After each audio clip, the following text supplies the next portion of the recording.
Going live, going live. We are live. The damn thing even tells me you're live. It says you're live. What's up, ladies and gentlemen, boys and girls, Kick-Ass Nation. Happy Friday night. We got Nelly in the house. We got Cindy in the house. Good to see you guys both. Love you guys for spending your time here with us. And we're just going to give a few minutes for people to kind of jump on. The alert just went out to say, hey, come on. We got the Friday Night Live coming on. So anyways, the purpose of these Friday Night Lives is we're here to gather and bring brilliant minds, bring different minds to the stage that can help you shift your mindset, shift your perspective in the fact of whatever is going on in your life, that you can change that. And we're here together as different personalities, different backgrounds, to hopefully really ignite the passion inside of your heart, to take this time, especially since we're doing this during the COVID crisis, to take this time and to really, really evaluate your life and really reset. I mean, this is such an amazing time for you guys to be resetting out there. And that's the perfect segue for this show, because this show is about finding your new normal, finding what your new normal is in your personal life and your business life. And we have some amazing guests on that hopefully, without any technical situations going on, we'll be able to bring them on, because as life would have it, we have technical issues, but we're here to bring it. And then, of course, as always, I'm joined by my brother from another mother, Mr. Scott Goyette. And we're here to bring you the goods. How you doing tonight, Scott? I'm doing good. I forgot to put my little light on so you guys can see me. I'm gonna make myself bright. Watch this. How's that? Ooh, look at him. He has skin tone. What that one? Skin tone. Don't you guys have sun in Austin? I'm outside getting tan. No, yeah, no. You know what's funny? I'm tan. I've got to work on the lighting in here, because if you see me in real life, I've actually got a good tan, and it comes out in pictures. People are like, you're really tan, and then I get on live video, and I look at it, I'm like, you look so white. It's weird. I sit in that pool, that little the pool I bought all day, so I'm getting colored. Nice. It doesn't translate to video. You know, people are photogenic. I'm unvideogenic. How's that?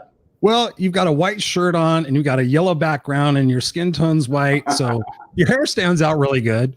There you go. Yeah. I got something. Yeah. So you just got to get some lights and some guitars. I mean, this is just a green screen. Nobody even believes that this is actually real stuff. Nobody actually, this is the real stuff. I just bought some really cool tapestries. This is actually really funny. I bought them for Mother's Day presents for my wife, but I'm just going to borrow them and put them behind me.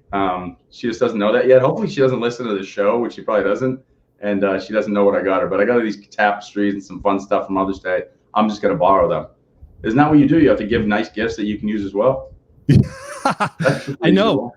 We're on total lockdown, and I'm not sure if my wife's going to watch this either, but I did get her something made, picture book. So hopefully, I don't think she's watching. She doesn't care about this shit. She's like, yeah, go do your motivational shit, whatever you're going to do.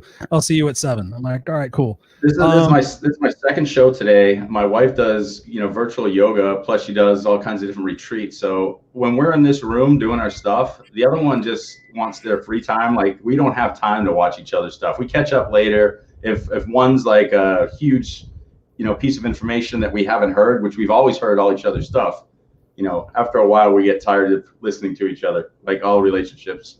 We just want to have the good stuff. Yeah, I know. It's so funny. I'm just making sure I'm sending something to Glenn right now. So I'll let everybody know. So we've got 2 amazing guests who are coming on this evening, JV Crum and Glenn Moreshower. Now, there's been some technical difficulties getting everything out with Facebook, and we've also had some technical difficulties with either them hearing or speaking. So we've been playing with that backstage.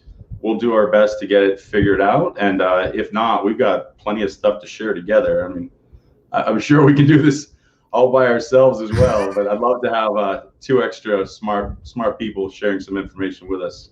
Oh, absolutely. Absolutely. Let's see if we can without further ado, we can bring to the stage the author, the creator, the founder of the Conscious Millionaire, somebody that I've recently become to know and really value and really appreciate the brilliant mind of Mr. JV Crum. Mr. JV, hello. Good evening, sir. How are you? Hey, everybody. I'm hailing from outside Denver, Colorado.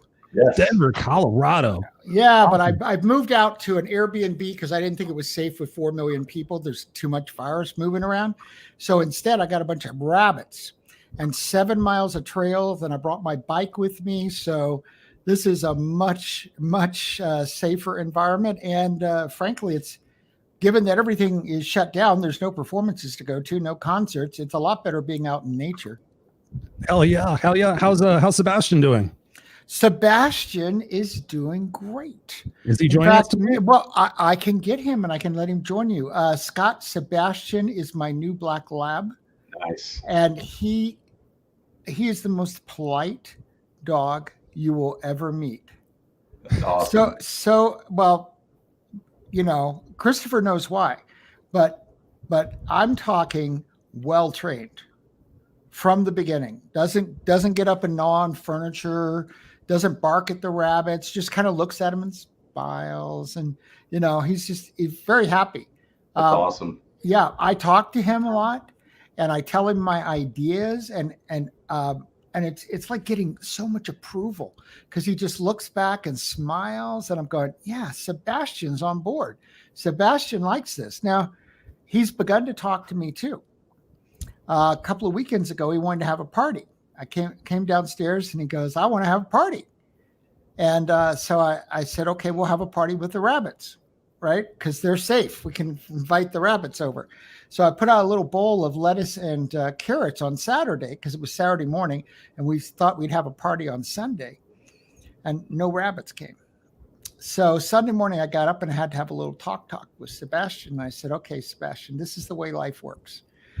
We could spend the whole day trying to figure out how to get the rabbits to show up on time for the party, or I could just figure out how to find some more clients and put money in the bank. And I didn't think that Sebastian was quite ready to participate in that. So I was just explaining him what we were going to do, that there actually would not be a rabbit party today. Right? Because I thought he needs to learn. Not everything, I said, this is what life is like. You have to make decisions. Not everything happens the way you expect it to. And, you know, the rabbits don't come. But they do hop around all the time. I'm seeing rabbits. I go out to my SUV today and like there were rabbits hopping around. I left the door open because I was getting some stuff out of the house, and I was thinking there might be a rabbit in the SUV when I came back, and I thought, well, you know, I got to go to the bank. The rabbit will go with me. That's fair. It seems fair. It seems fair. Scott, where are you from? I'm originally from Boston, Massachusetts, and I can still speak fluid Boston. I can pot cars with my buddy Mark and drink beers. But now I speak a little bit of Texan now because I've been living in Austin for 25 years. So they don't accept me here because they think I sound like I'm from Boston, and from Boston they think I sound like I'm somewhere else. So I'm kind of a hybrid of everything now. Well, Boston has, you know, it's got that seafood chowder, Boston chowder. You know, Faneuil Hall is, you know, I know it's a tourist place, but come on, it's cool as well. Absolutely. You know, it's kind of fun. I love Boston. I considered moving there, but there was a little problem. What's that? Because I got a law degree and an MBA, but they didn't happen to come from Harvard. And I didn't think I was going to be willing to put up with their snobbery. Let's be serious. They are snobs, right? Are you a snob, Scott? Well, I didn't say Scott was a snob. No, he's right. Boston. When I moved to Texas, I realized how snooty we were. We think everybody else is stupid. Yeah, and then you meet everybody else. That's exactly. Right. That's right. I'm going. I'm just as smart, maybe smarter than the ones who went to Harvard. But I'm going. I don't think I'm going to be willing to put up with that. That's going to be a bit much, you know. There's something about Harvard Square when you sit there and you're at a coffee shop having a coffee. Everybody's trying to like see who's the smartest guy in the room. And there is that behavior. You're 100% right. Where you could go to like Stanford or another college that's equal or better. Yeah. And I've been to Stanford campus many times. It's a totally different feeling. Totally different vibe. And here's the deal. Everyone has a unique perspective in this world. Everybody's got their brilliance. And what was that? Who's that one from? Oops. That was Cindy. Oh, yep. Still have your Boston draw. Absolutely. Yeah. Cindy, I can still party. Well, you know, one of the nicest things I like about Boston is the Science Museum. It's beautiful. Oh my God, that is amazing. That's an incredible museum. And to think right now, all the museums are closed. And I'm hearing rumors that there are major museums that may just shut down because they can't figure out how they can cover the overhead in a reduced capacity. Wow. Yeah, so a lot of major changes ahead. I'm going to go get Sebastian. You go get Sebastian. I'll be right back. Let me tell you, Sebastian loves meeting people. Awesome. Awesome. Well, he's super, gonna be super incredible. social. You're going to see what a wonderful dog this is. Awesome. This is going to be entertaining for sure. So the new normal, that's the topic of tonight's broadcast. So thank you guys, ladies and gentlemen, for joining in. And of course, as always, we want you to ask us your questions. We want you to engage with us. This is a conversation. This isn't just us talking with you guys. This is an active conversation that we want you guys to ask us questions and kind of pick our brains and see what it is that you can take from us. And my question to you guys to kind of kick it off tonight and thinking about the new normal is, first of all, I want to know what each of you has learned from this process. What are some of the big takeaways that you have learned? I was just on a podcast the other day and they asked me that question and I thought it was so brilliant because I have learned a few things from this process and I'm interested to see what you guys have learned from this process that we've been under quarantine and all this lockdown stuff. Well, Sebastian wants to meet you first. Is that okay? Yeah. Okay. So here's Sebastian. Hello, Sebastian. I told you, my doctor gave him to me. I'm actually getting a black lab this year, but this wasn't exactly the moment. So this is Sebastian 1.0, and this is the little mask my doctor made for nice. Sebastian. So when he goes outside, he's completely virus safe. But you can see what a wonderful dog. Now, I suspect he has a very special place on my desk, and I think I can't prove this. Right, because you can't prove things when you're sleeping, but I think when I go upstairs at night, I think he comes down off the desk and runs around during the night in the living room to get exercise, but he always is right back in his place when I come down in the morning. We have an elf on a shelf who does that same exact thing.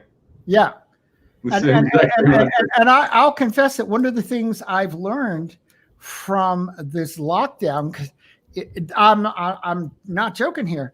I didn't think I was a social person because I live alone, but I'm like at the jazz club, I'm at the symphony, I'm at the film place, and I'm out like night after night after night. And then all of a sudden I wasn't. And I went, oh my gosh, you've been lying to yourself. You're like a super social person. And this is not an easy, the hardest thing for me is giving up.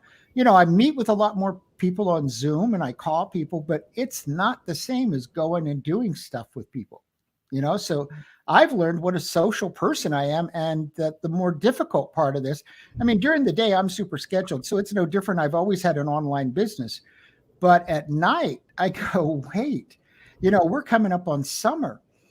I have all these camping trips planned at the Rocky Mountain National Park about an hour from me. Right now, all the national parks are closed. And that's the only thing that's going to be salvaged. I typically will go to 3 or 4 festivals in a weekend, Comic-Con, concerts, Diana Ross last summer, was my highlight concert, Red Rocks, but none of that right now, none of that's going to happen. And so that to me was something I learned, that I'm actually much more social than I realized. I just didn't realize all that was social. And what have you learned, Mr. Scott? What are some of your big points that you've learned during this interesting time? So, to me, it's all positive, but, initially right off the bat, we definitely see some chaos because people are forced to live up here, because when you're isolated, if you've got a routine, you've got a schedule, a lot of that is to get the noise, to eliminate the noise that's going on in your own brain. So you don't want to listen to what's upstairs. So the biggest thing that I've actually learned is my unwillingness to be. I always had to go play basketball. I always had to go do this, had to go do that. And there was always something I was doing. And so being forced to be and just relax and meditate and just enjoy my food, instead of rushing through it, even just enjoying these events like this instead of planning for them, just enjoying it. It's been really cathartic for me and great. And I've also realized that I was very prepared for this. And I actually, you feel bad saying it because everybody thinks that if somebody else is suffering, you should suffer. But I actually have enjoyed it. And being somebody who's extroverted, I've found the ability to be and truly enjoy this internal growth and personal growth. So I'm actually liking it, and I just wish more people had the fortune that I've got to enjoy it. Well, Scott, I think that's a really important point. And just so you know, I've lived at a Buddhist monastery, so I have that internal journey that I'm really comfortable in my skin. So I've been there a long time. Me too. However, I have gone through enormous personal transformation during this time because I've been listening. I've been bringing more spirituality into Conscious Millionaire. By spirituality, I don't mean religion. I mean, bringing more opportunities. Every week I've been holding, with Daniel Gutierrez, we've been holding new reality 90-minute sessions for entrepreneurs. This week it was on becoming your evolved self. Next week it's on being a conscious leader, and opening the space for people to have an opportunity to transform. I'm finding a lot of people are going through what you and I are talking about, Scott, they're transforming in this time, listening and hearing bigger callings. And as I step back and I look at this on a spiritual level, and I should say last night, and I'm going to watch it again tonight, I watched the movie Contagion. Now, 2011, and I had seen it maybe a few years ago, but I'm going, oh my gosh, this was made in 2011. It's spooky as to how accurate it is, right? Mm-hmm. And I look at it and I said, whoa, this is a sign of coming attractions, that this virus, I'm being, just objective. This may be the first round of really going through a pandemic on a universal global level. But, this one's already 10 times more lethal than there's a lot of people saying, well, this is like the flu. Well, not when it's 10 times more lethal. It's actually not like the flu. But what happens when there's something that's 100 times more lethal, right? So that you've got a huge probability of dying if you get it. It just seems like this is a major shift. And I'm going, I think the future is going to be totally, look at transportation. I've been talking about that this week, and I'm curious what your all's ideas are. Like all this talk about, well, we'll skip a middle seat. And I'm going, no, that's not social distancing. Planes, buses, trains, today Uber 86% down on its revenues. Nobody wants to get in an Uber or a Lyft. But the planes and transportation, I think they're going to have to reinvent themselves. I don't know what that looks like, but I think a year from now, they're seriously going to be bankrupt, out of business, because the government can't float them forever.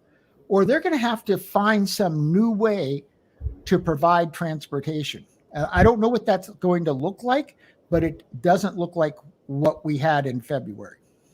What do you think? You guys, you could tell that. I mean, if you look at the news and seeing what's going on, some of the people that are getting on there, and I mean, there's been fights erupting on airplanes over the fact of people coughing and freaking out.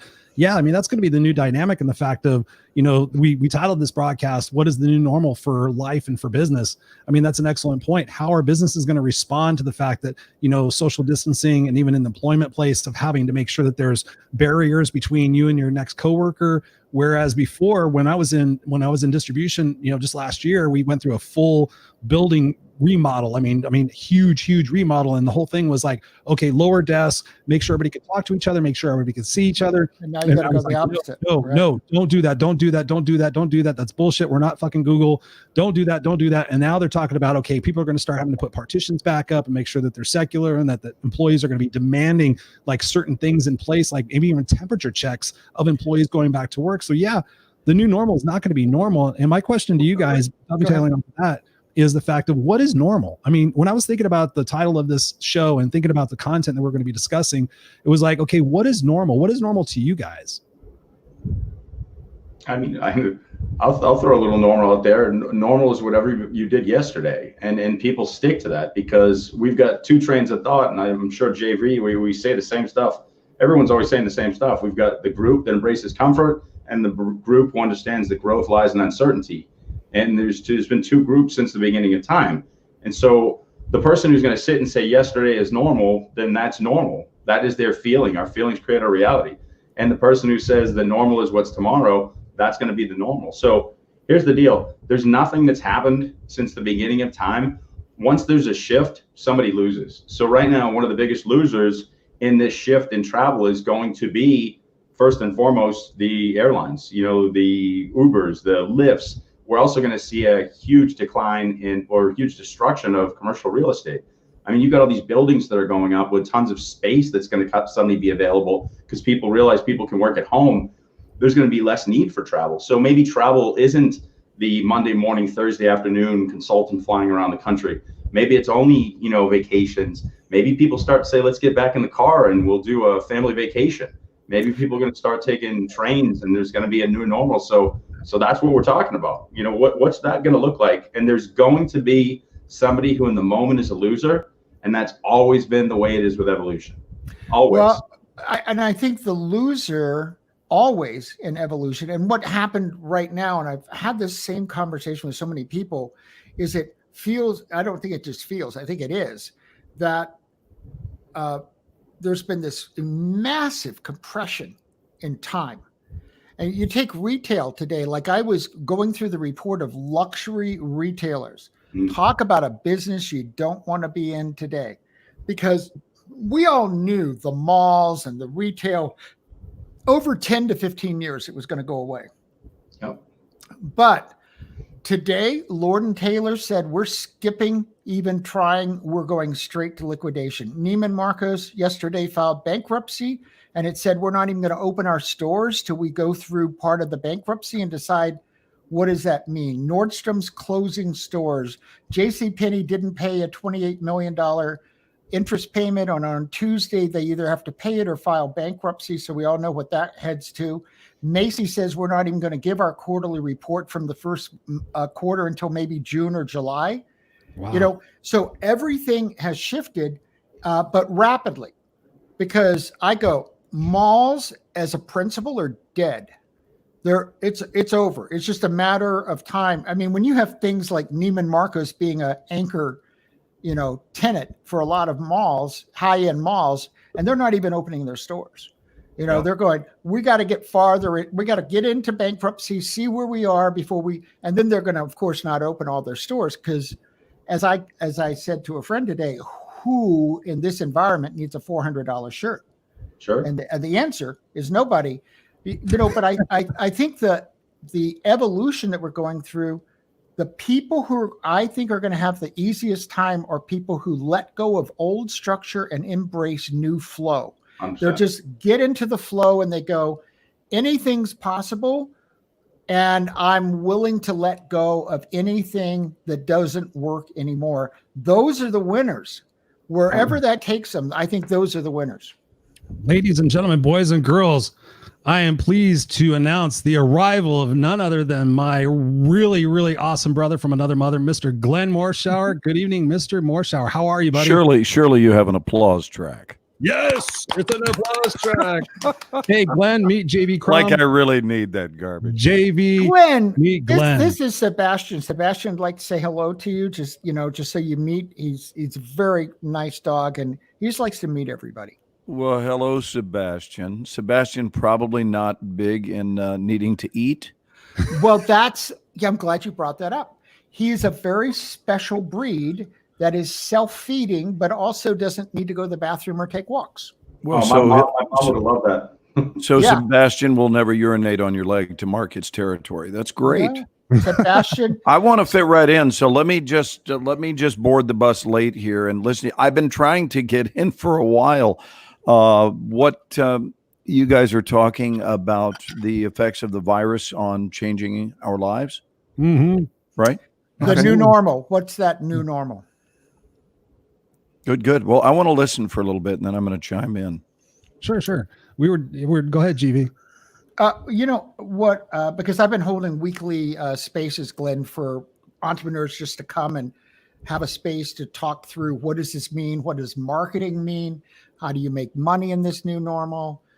This week it was becoming your evolved self. How am I shifting on all of this? And in my case, it's activating higher levels of spirituality, and how can I be of greater service to the world? Is it's like a calling I'm feeling out of all this. Sure. To me, I mean, we've got it's a double whammy, because we got the economic recession that I think the worst is ahead, not behind us. That's my opinion.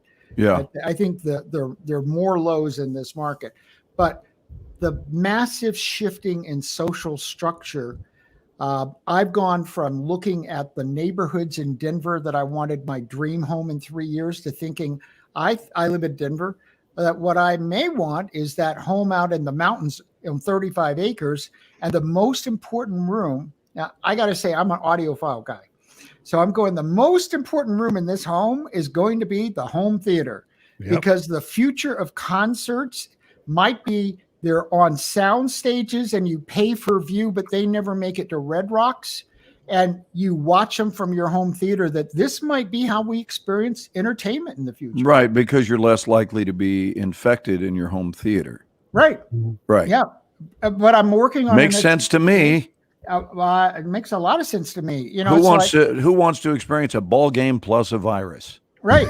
When you can see the ball game in actually better detail from multiple cameras in your home theater. Right. With better food than that stuff you have to buy at the ballpark. So in you guys' interviews, Scott, and good to see you again, buddy. What is the general consensus? What is the pulse beat that you guys have run across? And of course, I do a talk show with Ken Walls and Scott McCain, and we talk about this kind of thing a lot, but I know you guys are interacting with people on a regular basis. What are you finding to be the case, and what are you seeing, frankly, in the human condition during this time? Because I think it's changed. Oh, yeah. I think it's changed a lot. I'm not talking about pre-virus, just like we have BC and AD. I think we're going to have a term called PV. Pre-virus and post-virus of the way life once was. And not only has that obviously changed, you don't have to be a genius to figure that out, but I'm saying that within the past 8 weeks, it's now been 8 weeks that we have really shut down and hunkered down. My wife and I have abided by all of the rules. And until I think it was probably 5 weeks into it before I even saw another person. I'm serious. And because we would run our errands at night. To me, night, Chris, you know this about me. Night means night. Night means 3 a.m. go to the post office. 2 a.m., but yeah. Yeah, 3 a.m. we go to the post office routinely, and no one's there. We go in and pick up our mail. That's where all of our business is, and we go to UPS store for that business in the middle of the night.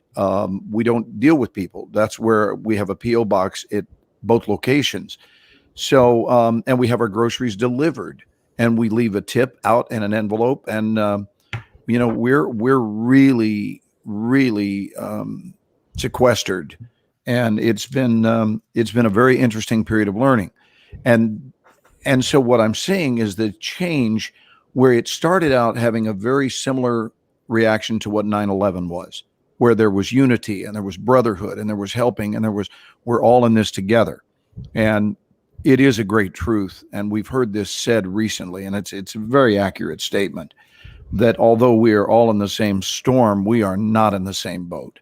And a lot of people have said, we're in the same boat. No, you're not. No, you're not. And if you are wealthy, and if you have some wiggle room on your income, you ain't in the same boat. You're on a yacht, and other people are floating around on a life raft that doesn't even have air in it. It's leaking fast.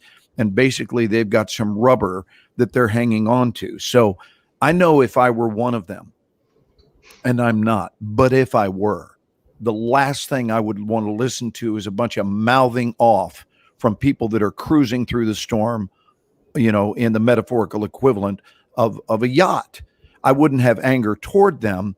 I would just like maybe just a little dosage of humility, where maybe it wouldn't be flaunting, oh, this has been a really reflective time for me. I'm sure it is. I certainly have done that. But here's the deal. The idea of introspection and reflection didn't occur to me courtesy of the virus. This was a way of life for me way before. My entire life has been devoted to introspectionism. My entire life has been devoted to neighborliness. I didn't wake up when the virus hit. That's an admission. I didn't need a virus to become a conscious human being, but for whatever it is, to whatever extent it is blessing people and they are becoming increasingly conscious, then that's a beautiful thing. but I really think we got to watch our arrogant tails. And I have seen in the last few weeks this shift as the nation. I can't speak about the world because I don't live in the other countries, but the nation seems to be increasingly patient to getting back to its way of life. And we better be careful or we're going to rush this thing. But we are in such a hurry to get back and play with our toys. Our toy, we've been without our toys for too long. So we need to resume life right now. And it's like, well, you know, while you want to protect your home, you're not going to be able to protect diddly squat if you're dead. Right. Right. And there are a lot of numbers out there that are, and I don't think this is fear, Chris. I think it's just, it's reality. You know, it's reality. And it's also a matter of being smart. No one I've met said, you know what I need this virus period to last a lot longer. I haven't met that person that says it just seems like this is a fantastic condition. And man, if we could just have more virus. I don't, we don't hear that, you know. It's interesting because I'm hearing a lot of new callings, Glenn. And one of the things today, I finally just went to 2 banks. It was not working on phone calls, and I needed to talk to a couple of people. Fortunately, Wells and Chase were across the street from each other, and I knew where there was one where that was true. So I went there and I actually got both things resolved. Were they wearing masks? They were wearing masks, and so was I. Oh, that's nice. Wow. Let's play Who's the Crook? Yeah. I mean, whoever thought you would go into a bank in the future and both parties would be wearing masks. And Glenn, especially since I'm in Denver, I did think about that. I went, wow, these are pretty colorful masks compared to the 1800s. Who's holding up who? Yeah, that's true. But I had my first encounter where I'm staying is about a half hour from Boulder. So I've been going to Boulder because, frankly, it's a very socially conscious place and people are behaving in a way to protect one another. It's a law that you have to have a mask on to go in a public building. You can't go in anything. Right. All the grocery stores like Trader Joe's only lets 40 people in. Then they have this, line 6 feet apart. So I feel safe if I want to go in to get something. So I popped into a King Soopers to pick up something. Little did I know what this experience was going to be like, because I ended up leaving after I went to the service desk. It turned out it was optional there to have a mask, and about 80% people had a mask. Now, I didn't do this in a confrontational way, but I thought, the mask, at least we should know, the mask isn't protecting us. It's protecting everybody else. It's an act of being a social creature. And there was this guy and his wife who were, not even social distancing. And so I decided, I said, where's your mask? This guy laid into me, cussing me out, calling me a pussy. Another guy in the in that aisle said something to me. He goes, "You're a pussy fuck too." And he goes, "Ooh, virus." And I said, brotherhood has returned. Yes, exactly. And I said, "You realize you could be contaminating other people." And he made it clear to me in another group of explicatives that he didn't care.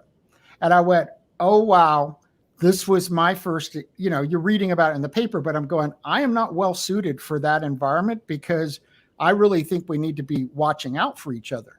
That's the only way we can get through this. And I'm going, that's the divide we're going to experience over the next 2 to 3 months. And it's going to be big, I think. Yeah, I sense it as well. Mm-hmm. Scott, what do you think about that scenario, buddy? I'll integrate both of the things that you guys just said, because there's so much truth in it. I mean, JV's in a situation where he's just stepping up in integrity and he's saying something that he thinks should be said, asking a fair question. And to your point earlier, everybody's not in the same boat. So those people are literally just reacting to the emotion. I mean, this is what's happening. And we've been talking about this, and I'm sure all our shows have been talking about this, is a lot of us, like you said, Glenn, I've been sitting upstairs my whole life. I love introspection. JV was saying that he lived in a monastery. I like that expression, brother, sitting upstairs. Yeah. I like that a lot. Because we don't do it. You or I might do it, but in general, people aren't doing it. So I'm constantly doing that. And I'm constantly, sitting up in my own mind and trying to figure out, why is this noise here? Where are these distortions, and fix myself. Imagine that you're put into isolation and you weren't prepared for this. You know, we're sitting here, like you said, I was extremely prepared for this. Before you got on, I was saying, I feel guilty for what you were saying. I feel guilty because I feel joy, but I don't go and express it, but I feel it. Right. Because I was so prepared for this that I'm the guy you're talking about and being careful not to say it. I was saying in honesty that I feel it, but I'm not going to go out and just keep saying, hey, my life's great, because what I want people to understand is, how did I get to this space? How did I get here? So but you wouldn't walk through Central Africa waving a sandwich and going, I don't know about you guys, but I'm certainly well fed. You know what I mean? That's arrogant. If anything, I'd bring a sandwich and give it to everybody else and say, yes, today's sir. not my day for the sandwich. It's yes, your day. sir. So this is what I'm seeing. Every single person is taking all the emotions that they've compartmentalized into their entire existence and pretending didn't exist. And they've been just rammed up in their face. And so they're sitting, you know, if it's sadness, anger, shame, guilt, whatever, that's what's showing up. You know, JV is just a reflection of what that person's feeling. That person's in there angry going, why is this happening to me? I lost my job. My wife's mad at me. And you just happen to be standing there. Yeah. No, so I know. But that's where we're headed. I think we're headed to very, very big divides. I had a call earlier today with a business guy, and he was 100% opposed that we'd ever even had a lockdown. So we're in very different places about the need for a lockdown scientifically, about, you know, and I get it's destroying the economy, but, you know, it also, I think it brings us to what are our ultimate values. And for me, it was easy. I go, yes. Okay, look, we'll repair the financial stuff. We know how to do that. But we got to decide what our top priority is. Is it health and the well-being of our fellow, you know, person on this planet and ourselves? Or does it matter more how much money we put in our bank in a 6-month time period? And, you know, my brand's Conscious Millionaire, and I'm saying I'm leaning on the conscious side that right now I'm you know, out of Denver in on a open field in a Airbnb house because I felt safer out here. There are days and days that I don't even go outside, and then I go walk on a trail. But if anybody's around, I'm in a mask and I'm walking 10 feet away I'll walk off. So are you not at your normal residence? No, you're not. Okay. I made a decision 8 weeks ago. I followed my intuition to a T. I said, I was in a situation where there are halls and elevators. And I said, you know, I have underlying conditions. And I said, you got to get out of here. And then the next day I said, well, Airbnb is the answer because nobody's going to Airbnb. And so and this woman is thrilled that I'm taking her place because she's got multiple Airbnbs and nobody's leasing them. Airbnb laid off 25% of its staff yesterday. Wow. And last month it stopped all marketing activities. So it's clear people are not going to Airbnbs. In fact, I saw Airbnb is now offering that people, if they'll rent them, that they'll guarantee the Airbnb was sanitized and empty for 3 days between people. Wow. But that said, yes, I chose to go outside of Denver in a more desolate area with lots of open space, which is why I was talking about the rabbits earlier, because there really are a lot of rabbits here.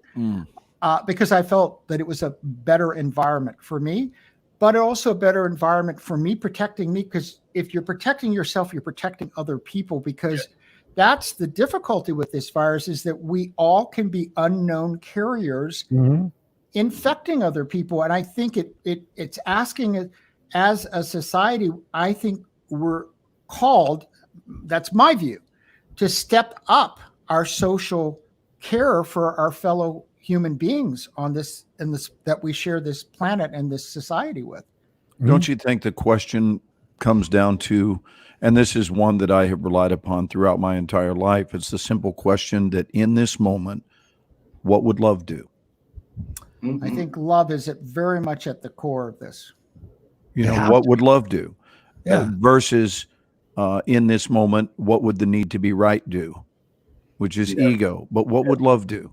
And when you rely heavily on what would love do, you can set self-righteousness aside. I know this. I love something Dr. Wayne Dyer said when he said, would you rather be right or be happy?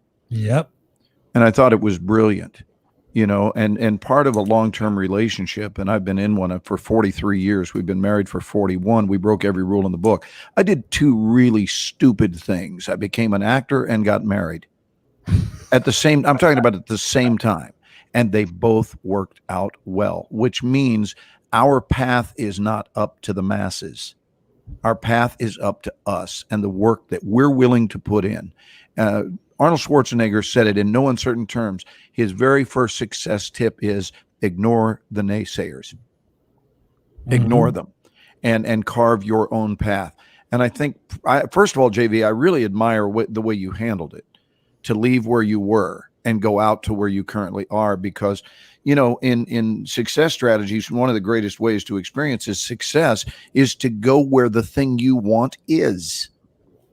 I'll say that again. Go where the thing you want is. That's why no one who grew up in Topeka, Kansas ever thought, well, you know, I should stay here if I want to be an entertainer.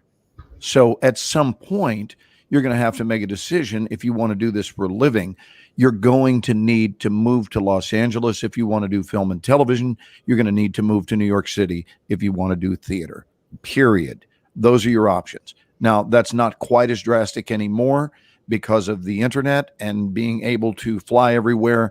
But when I moved to LA when I was 18, we didn't have the internet. And so you physically needed to be in LA. And even now, you really have to go there to build a career. And then once you have one, you can live anywhere, as evidenced by us living here in Dallas.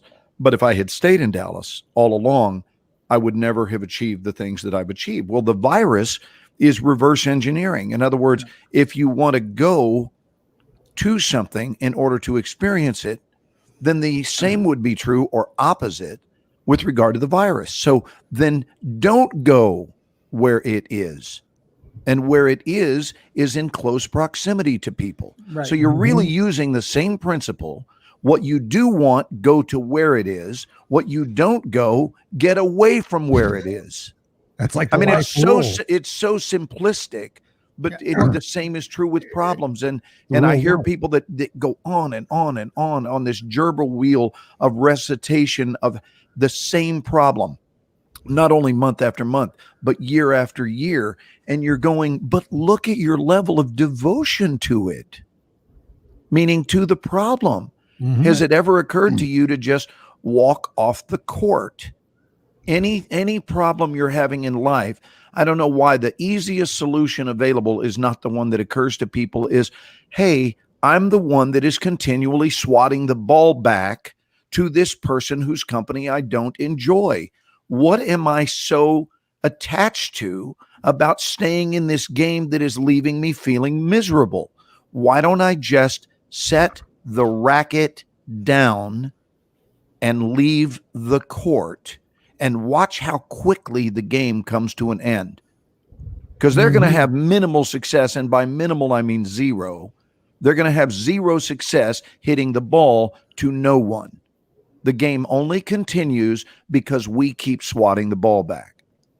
And sometimes I think we just got to cut the cord on whatever crap we don't want to be involved with. And I applaud your handling of this big time.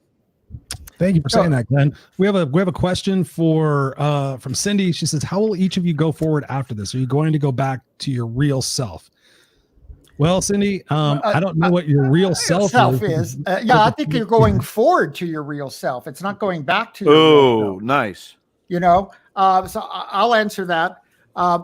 So I mentioned that 4 weeks ago, I was reworking my purpose. I decided to do other people's work. Like Jack Canfield was just on my show again. So I ordered one of his programs and I said, you know, I'm going to look at my life from somebody else's set of strategies and processes. And so I did his process for discovering your purpose, which is a piece of work that I do with my clients. And I wrote this sentence: I'm a spiritual teacher who's teaching people how to make money and build wealth consciously. Now, what's interesting is that I'd never called myself a spiritual teacher before. And what's really interesting is that 3 months before, we talk about time compression, I had a vision that my last stage was going to be this spiritual guru writing spiritual books, and I was going to evolve into that. And I go, oh my God, I thought that was 30 years from now, and it only took 3 months because of this.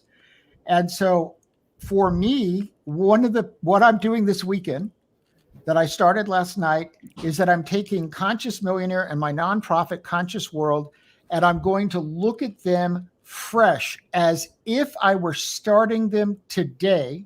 And now that I know out of all this, I believe my place on life is to be a spiritual teacher, and ask, what would Conscious Millionaire and what would my foundation look like if they supported me in being that spiritual teacher, talking about wealth, talking about conscious evolution, but bringing it together for entrepreneurs, because that's really my passion point. And so I'm going to reinvent my own company. So my answer is I'm going to go forward listening to my calling and being the next version of myself. And that's coming out of this. Love that. What about you guys? Scott? So mine's easy. Again, it's easy because we did the work to get here. I don't know if you guys know exactly what I do for the organization, the movement I created. It's called Go Love Now. And I heard both of you reference and really seem to get excited about the word love. What would love do? So that's been my question all along, is how do we get everyone to elevate to a frequency of love and remove fear? So if your cup is filled with love, there's no room for fear, being equals and opposites. So the Go Love Now movement, I've got 2 different acronyms. I've got the love and the fear acronym. It's listen, observe, voice, and empathize. There's an internal and external component of each. So it's listening to the intuitive self. You guys have referenced that multiple times. Once you come in sync with your intuitive self and you can clearly hear the connection to, whether you call it God, creator, universe, or whatever, then the angels show up. And you can use the term angels, teachers, whatever. It doesn't matter. It's the same existence. So it could be you guys, it could be Chris, it could be me for you. The next piece is voice. We got to recognize the internal voice to match the external voice and make sure it's positive, then empathize. So it's listen, observe, voice, and empathize. And then the fear model is forgive, eliminate beliefs that no longer serve you or may have never served you, accept yourself and others where you are at or they are at in the journey, and rise up and be resilient. And so I talk about this stuff, a lot on my shows through Go Love Now. And so where am I going to be at? I'm going to take this to the next level based on what's given to me. And again, this is, to me, it's always been common sense. Like, we could see brick and mortar failing and things were moving to here. When you were talking about high-end brands or exclusivity, I was watching that. I'm a business professor too. So I was watching my students come to me and they said, did you know they sell Rolexes now in Sam's Club? Remember when we were kids, when you bought a Rolex? When you looked at your Rolex, you were like, exclusivity. And now it's in Sam's Club. And then I was talking about Cole Haan shoes. I'm like, I got these really nice Cole Haan shoes. And they're like, they sell those at Costco. And I'm like, well, there goes my exclusive. They're not size 12, are they? 13. Why, do you need some 13s? No, I just remember some significant Cole Haans in the past that were size 12. No OJs or whatever they were. Yeah, that's correct. That's what I was referring to. No, 13. It wasn't me. Glove doesn't fit, so I didn't do it. So here's my thing, very simply. I'm going to take what's given to me, and I know there's a huge amount of fear in the world. We've got these emotions rising. So there's people who are waiting for the love and the fear model, and I'm going to go to where they're most ready to receive. So most likely it's going to be a really, really easy time for me to go into corporations, associations, and speak on these models.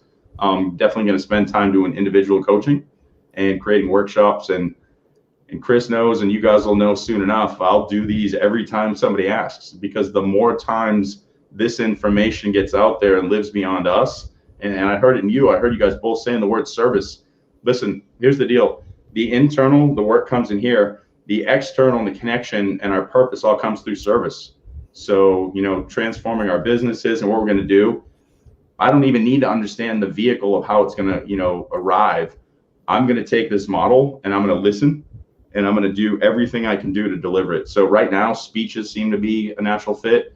More podcasts. I'm not overly concerned where I plug this in. I just know people need to hear it and they need to be helped and healed. And I'm looking forward to that service. So Go Love Now, dude, is like so miraculous, so awesome, and so needed right now. So I'm glad to be aboard of that too, and making sure that happens, because when you think about the youth of our society and what they're going through right now, My 3.5-year-old son is like, we even just said, hey, tomorrow's Friday. He goes, oh, do I get to go to school? And I mean, just think about the dramatic impact on these kids and the things they've been going through while they've been on quarantine and with their families and going without food and stuff like that. Going back to that educational society and being able to impact them there is like super huge. And I think, you know, for me, when I take a look at that question, how will each of you go after this? Are you going to go back to your real self? I think I know throughout all this process, especially since last November, you know, your real self is something that you're always discovering. And if you're in the moment and you're serving, like you guys have said, I mean, literally, I could tell you the story. I could tell you a story because Glenn's here. This all started, Friday Night Live started literally like how many weeks ago, Glenn? I literally got a Zoom message 7 or 8 weeks ago. Yeah. Yeah. You sent me a Zoom link. I was like, okay, if Glenn sends me a Zoom link, I'm clicking in. I clicked in, I go in and I see Joe Ingram and I see Bill Janishek, I think his name is. And I'm like, it's almost barging into somebody's bedroom. I'm like, hey guys. And they're like, oh, hey. And I said, well, Glenn sent me here. And they're like, okay, we're going to be doing this thing. I had no idea what the thing was. And it was exactly this. We got on a panel and, you know, congruently, authentically, transparently, all in the moment, we just fell into how can we serve other people? How can we take this time? How can we all from our separate geographic locations, take our hearts, take our experiences, take our souls and serve people and get them to know that there's people out there that care about them. They're not alone. And that's why we continue to do this. And throughout that, you know, we have the Ken and Glenn show now. We have Scott and I doing Friday Night Lives. You know, I met JV through this. There's so many connected situations that are happening and unfolding. That's why I thought, okay, what's the new normal? The new normal is the fact that when you show up and you free fall into who it is that you're supposed to be, that's when all the benefits start arriving for you. When you stop trying to control, at least for me, when you stop trying to control the outcome of something. And when I think about normal, for me, normal is complacency. For me, normal is settling, it's comfort, it's a status quo. And I think about, okay, where did normal come from? It's like, why don't you just be normal? Why don't you just fit in? We're taught that when we're kids. So for me, the real self, Cindy, answering your question, is the real self is constantly unfolding. It's how you show up in those moments. It's not showing up in the prediction of what it is that your ego is supposed to be, what it is that your parents want you to achieve. It's like unfolding in that moment and taking these opportunities to grow and learn and realize it's not about monetary satisfaction. It's not about physical attraction and all those other things that we're taught about. It's really, for me, being in the moment and serving and giving your gift, because that's when you're fulfilled. When you go out and you serve and you give your natural talents and your gifts and your passions, that's when you get a payback that's beyond monetary. It's beyond physical, you know, oh, I got this or I got that. When you know that you impacted somebody's life, for me, that's the greatest gift. So my real self out of this is to continue to serve, continue to grow, continue to show up, continue to be me, whoever I am at that moment, and continue to shine and continue to serve. Because if we all do that, if we all realize that we're contributing to the greater whole and the greater good, that's how we're going to heal the situation. Because I think you said, JV, the fact that there's going to be these people. I just saw a post today, and I've known this since it started. You know me, Glenn. I could sit there and predict out the future. And somebody was saying, okay, people they're hanging on right now. They got their stimulus checks. They got a little bit of things right here, but let's talk about what's going to happen in July and August. If the economy doesn't rebound and these people are going to get desperate, we're going to see those segments of society. And that's what I keep telling my wife. She doesn't want to see it. And I'm like, you're going to see that. So the sooner we can help and yeah, the polite term is civil unrest. Yeah. Well, I think it's a lot like, looking at I think a lot of people have an iceberg mentality that they only pay attention to what's above the water. Oh, yeah. That's the part of the iceberg they see. And they don't understand that the even bigger part of the iceberg, and in many instances, the much bigger part, is the part you don't see. But because you don't see it doesn't mean it's not there. And that part is our future, and it's coming. And so I think a wise person goes deep sea diving and becomes more aware of the other portion of the iceberg that society is not paying attention to, so that you can realize, I mean, if an iceberg had only been what's above the water, the Titanic wouldn't have sunk, you know, but it also rammed into everything that it couldn't see that was beneath the water. And I think, Chris, to your point, there are two things that society does that old catchphrases that are part of my dirty dozen that are designed to keep people in their place. And this was actually dovetailing off of something Scott said. And Those two sayings are get real, as though there's one reality. Get real. Let me translate what get real means. Get real means see life my way. That's what get real means. It means you're expressing a version of life I don't much care for or I disagree with. And come on, man. And it's usually designed with, there's some sort of disappointing tonality associated. No one ever goes, get real, get real. They're never happy. It's always, oh, get real. So they're expressing some sort of disappointment in our version of reality. And I think one of the worst things we can do in life is get real according to someone else's reality. The other one is the boy's too big for his britches, or she's too big. Again, the presupposition here is that we were issued one set of britches by society, and your job is to remain in them at all costs. You are instructed by society to never outgrow the britches you are issued, because if you do, you will threaten the herd. I beg people to learn how to threaten the herd. And I encourage everyone to outgrow their britches. Now, I don't mean that literally like your actual pants. I know a lot of people are putting on weight during this COVID-19 period, but just in general, no one has the right to issue someone else their britches. Now, I don't even believe anyone has the right to issue someone else their belief systems. A very wise man told me when I was a teenager, he said, Glenn, just make sure, and it was here in Texas where he said Glenn, you know, I love it's a 2-syllable name down Glenn. here. He said Glenn. He said, just make sure that if you don't know why you believe, this is brilliant that came out of this guy's mouth. He said, if you don't know why you believe the things you believe, my friend, those aren't your beliefs. They're somebody else's. Mm-hmm. If you don't know why you believe the things you believe. So if I can ask for another 60 seconds, please, to discuss one word, because Absolutely. I haven't heard the word Take it, baby. yet. And the word is opinion. Oh, yeah. Opinion. Because I happen to believe that opinion makes my list of top 5 words in our language for this reason. We all go through events in the course of our lives. That's what life is about, is a series of events that unfold. And some of them we create, and some of them pay us a visit that we didn't really get a vote. I don't know about you guys. I didn't get a memo that said, if you'd like the virus, check this box. You know, it was all of a sudden it was here and it was upon us. And then we have to deal. But the thing is, if we look to blame our predicament on what happened to us, meaning the events of our past. So now we're not even waking up in present time anymore. We're waking up in yesterday, and in many instances, yesteryear. But what's interesting is that you can have identical stimulus, and I don't feel like I'm telling you guys something you don't know. I'm simply floating it out there, okay? That there are the things that occur, and those are significant. However, they are not nearly as significant as our opinion about what occurred, because our opinion about what occurred is what serves as the rudder of our lives. Our opinion is determining the trajectory way more than the event itself. We've seen this throughout history, where my brother and I, for example, were the recipients of identical stimulus. However, our processing of those events widely varied. So the event was the same. The response, radically different. So we just have to watch our chronic opinionitis, because it is our opinions that are determining the well-being of our lives.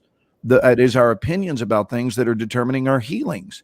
Our opinion determines our prosperity. It determines so very much. And so quite often my advice, my gift to give someone is, it might be time to trade in your opinion. It might be that your opinion is not serving you anymore. Or how about this? What if it takes you to age 50 to realize that what you think is your opinion really isn't even your opinion? It was someone else's that was issued to you. And this is done in family systems. It's done in religions, where people tap into what somebody else told them was so. And I beg humankind to examine everything, question everything. The reason that's okay to do that is because anything that's true in life does not mind being questioned. If it's true, it holds up perfectly under scrutiny, and then you can feel good and celebrate that your beliefs make sense. What you're going to find is that you have believed in many things or subscribed to that belief system, and upon a more thorough inspection, you discover, you know what? I'm 61 years old. That's not true at all. And how long have I carried that belief of that thing that's not true at all?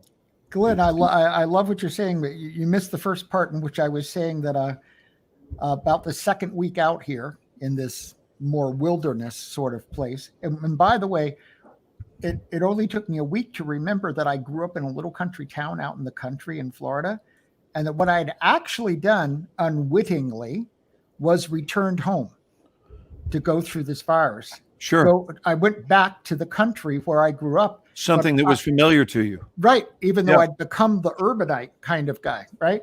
And so it's interesting. When I went to the Buddhist monasteries, so I lived at a Buddhist monastery for a while. And I went there because I've been studying Buddhism, and I was really most interested in, let's just assume that what's alleged Buddha said, because that's a whole nother story. Right. But that Buddha was all about shredding everything and seeing what came out on the other side. Well, that fit my personality perfectly because I thought that made sense. So I arrived at the Buddhist monastery to shred everything, only when I left to have half the people hating me and telling me they wanted me to leave. And strangely enough, the other half said, why don't you just stay and live your life here? To which I said, I really appreciate that, but I have some other things I had planned. But I shredded everything, and people were disturbed because they'd come up to me and they'd say, you need to get a guru. And I said, you need to get real, man. Yeah, right. You need to get real. You need a guru. And I said, I think I can figure out my own path. I'm good, but it bothered people. It was so funny to go to a place where I thought this was the deal. It turned out it wasn't the deal at all. Everybody just wanted to believe what they were told they were supposed to believe. And here I am, this radical guy to them who's shredding everything every day, and not agreeing with all the things that I was taught in the teachings. And, that they'd have their little talk. They even took away, I forgot this. So I was taking journaling every day because that's what I do.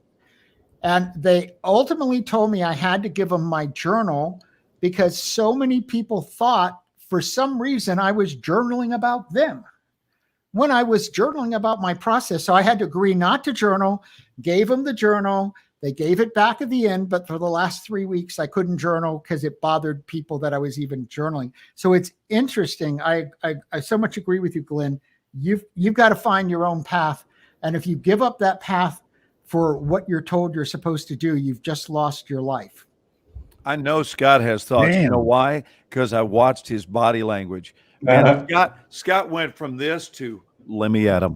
Just let me at him. What's going, Scott? I feel you, brother. What's brewing?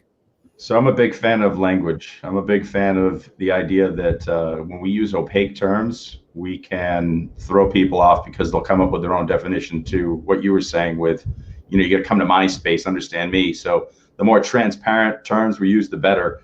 And one of the things that I was thinking is opinions, feelings, and emotions there's so much, to be tied between the two, the three of those, because think of this, every time we have any event in our life, we attach an emotion to it, and that becomes the feeling, and that derives the opinion. So when I'm hearing that, I'm getting excited. And what I want to do is drive up 35 and you and I sit in a coffee shop and talk for 20 hours, to be honest with you. I'm trying to think, how much do we say right here so that we're not losing people? But I'm listening to opinions as the outcome of the emotional attachment, the feeling we derive, and then we form the opinion.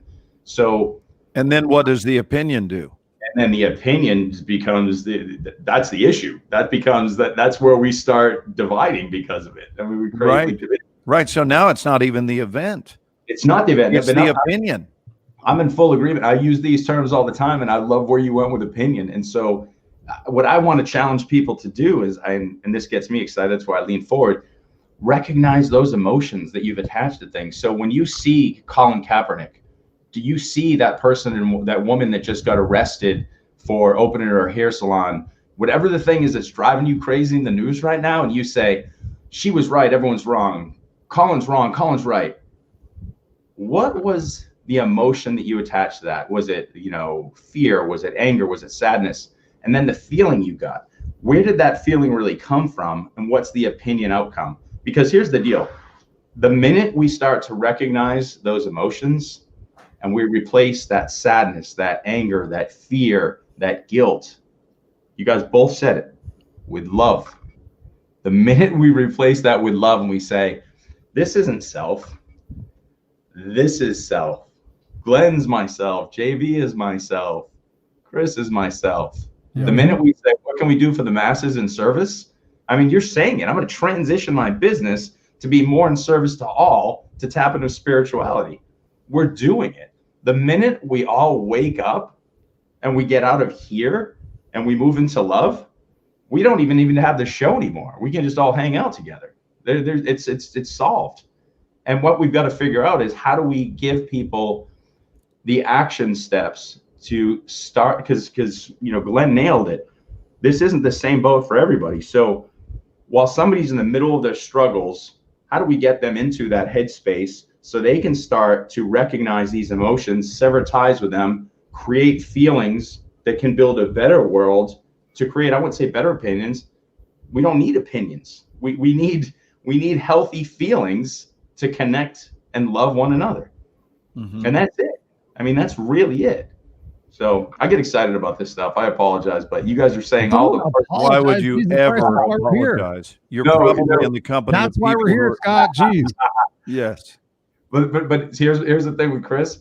Like, I always want to back up and let everyone talk. So I'm sitting there, but I'm listening to you guys, and I'm actually excited by your messages. And I'm sitting here thinking, do we have 1 hour, 2 hours, or 10 hours? Because what we're talking about right now is everything. I mean, JV wants to bring, I teach business. I beat up ethics for 2 months. I literally take ethics way too long. How can you start a business that's ethically sound, that's in service for all, that brings your brilliance to the forefront of that business? So when you die on your deathbed, you say, I used my brilliance, I served others, and I left a legacy. You do not leave my class without going, I get this. And so when you're saying that, I'm looking at my 18-year-olds who say, I don't know what happened in that class, but it didn't even feel like a business class. It felt like this personal development class. And I ask them all the business questions, and they remember them. You know why? Because they weren't in high-level beta. They were in alpha. They were in creative. They were waiting for more.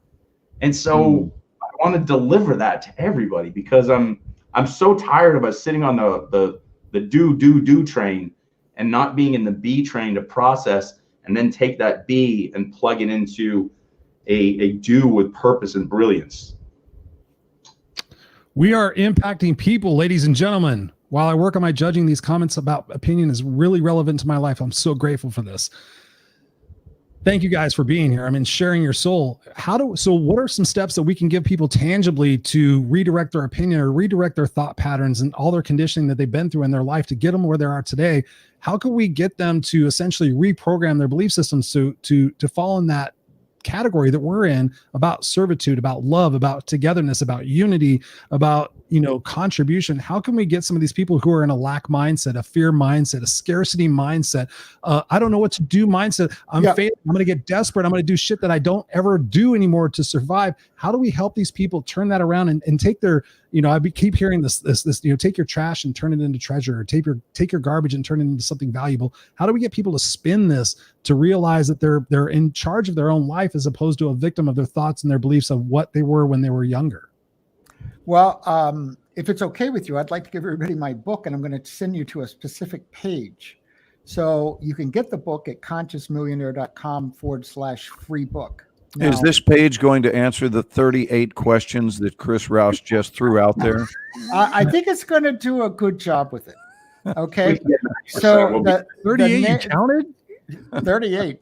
The name I of the get book. passionate too, I know you do, brother. Where we going with this? Because I want to hear this. So the name of the book is Conscious Millionaire: Grow Your Business by Making a Difference. And chapter 3 is titled Win by Becoming Conscious.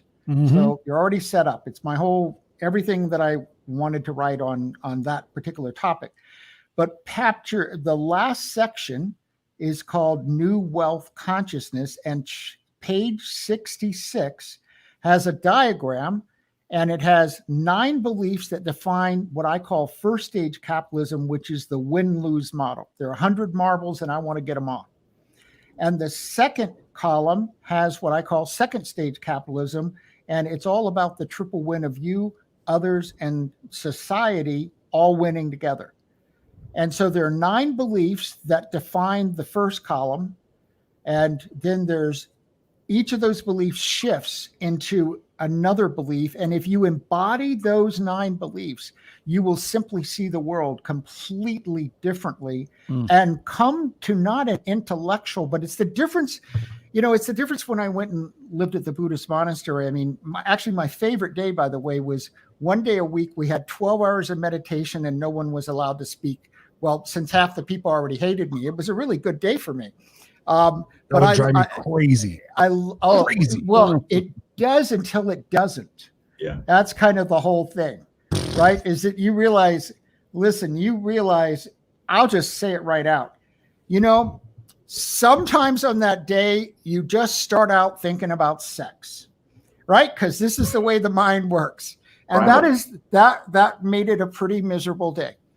Because that's all you could think about, and sitting there not moving and meditating was kind of the opposite, right? Sounds like and you did that until you got through that, and now you were at another place, right? So I happen to love that day, but it's the difference between when you embody those 9 beliefs. It's the difference between intellectually knowing that we're all connected and we're all one. That can be a philosophical understanding, and having the experiential experience that, for me, the best way to get it is through meditation, is that, I now experience that we're all one. That's a very different thing. So if you look at the world through eyes that say, actually, I can't even win at my highest level unless you're winning at your highest level, unless society is winning it as societies, unless we're all in this together, winning together, which changes the whole rules. And it's what I hope comes out of this pandemic, is that we go, no, we can't go back. That was the whole point. Nature woke us up. Nature said, time to shift. I think that's what this pandemic is really about. 100%. You nailed it. And so Couldn't agree more. We need to create new ways to do business, new ways to do politics, new ways to do everything that are based on us all winning together. Because I think I said this, I haven't said this on the air before. 2 weeks ago, I realized, in 4 short weeks, we went through a profound economic shift.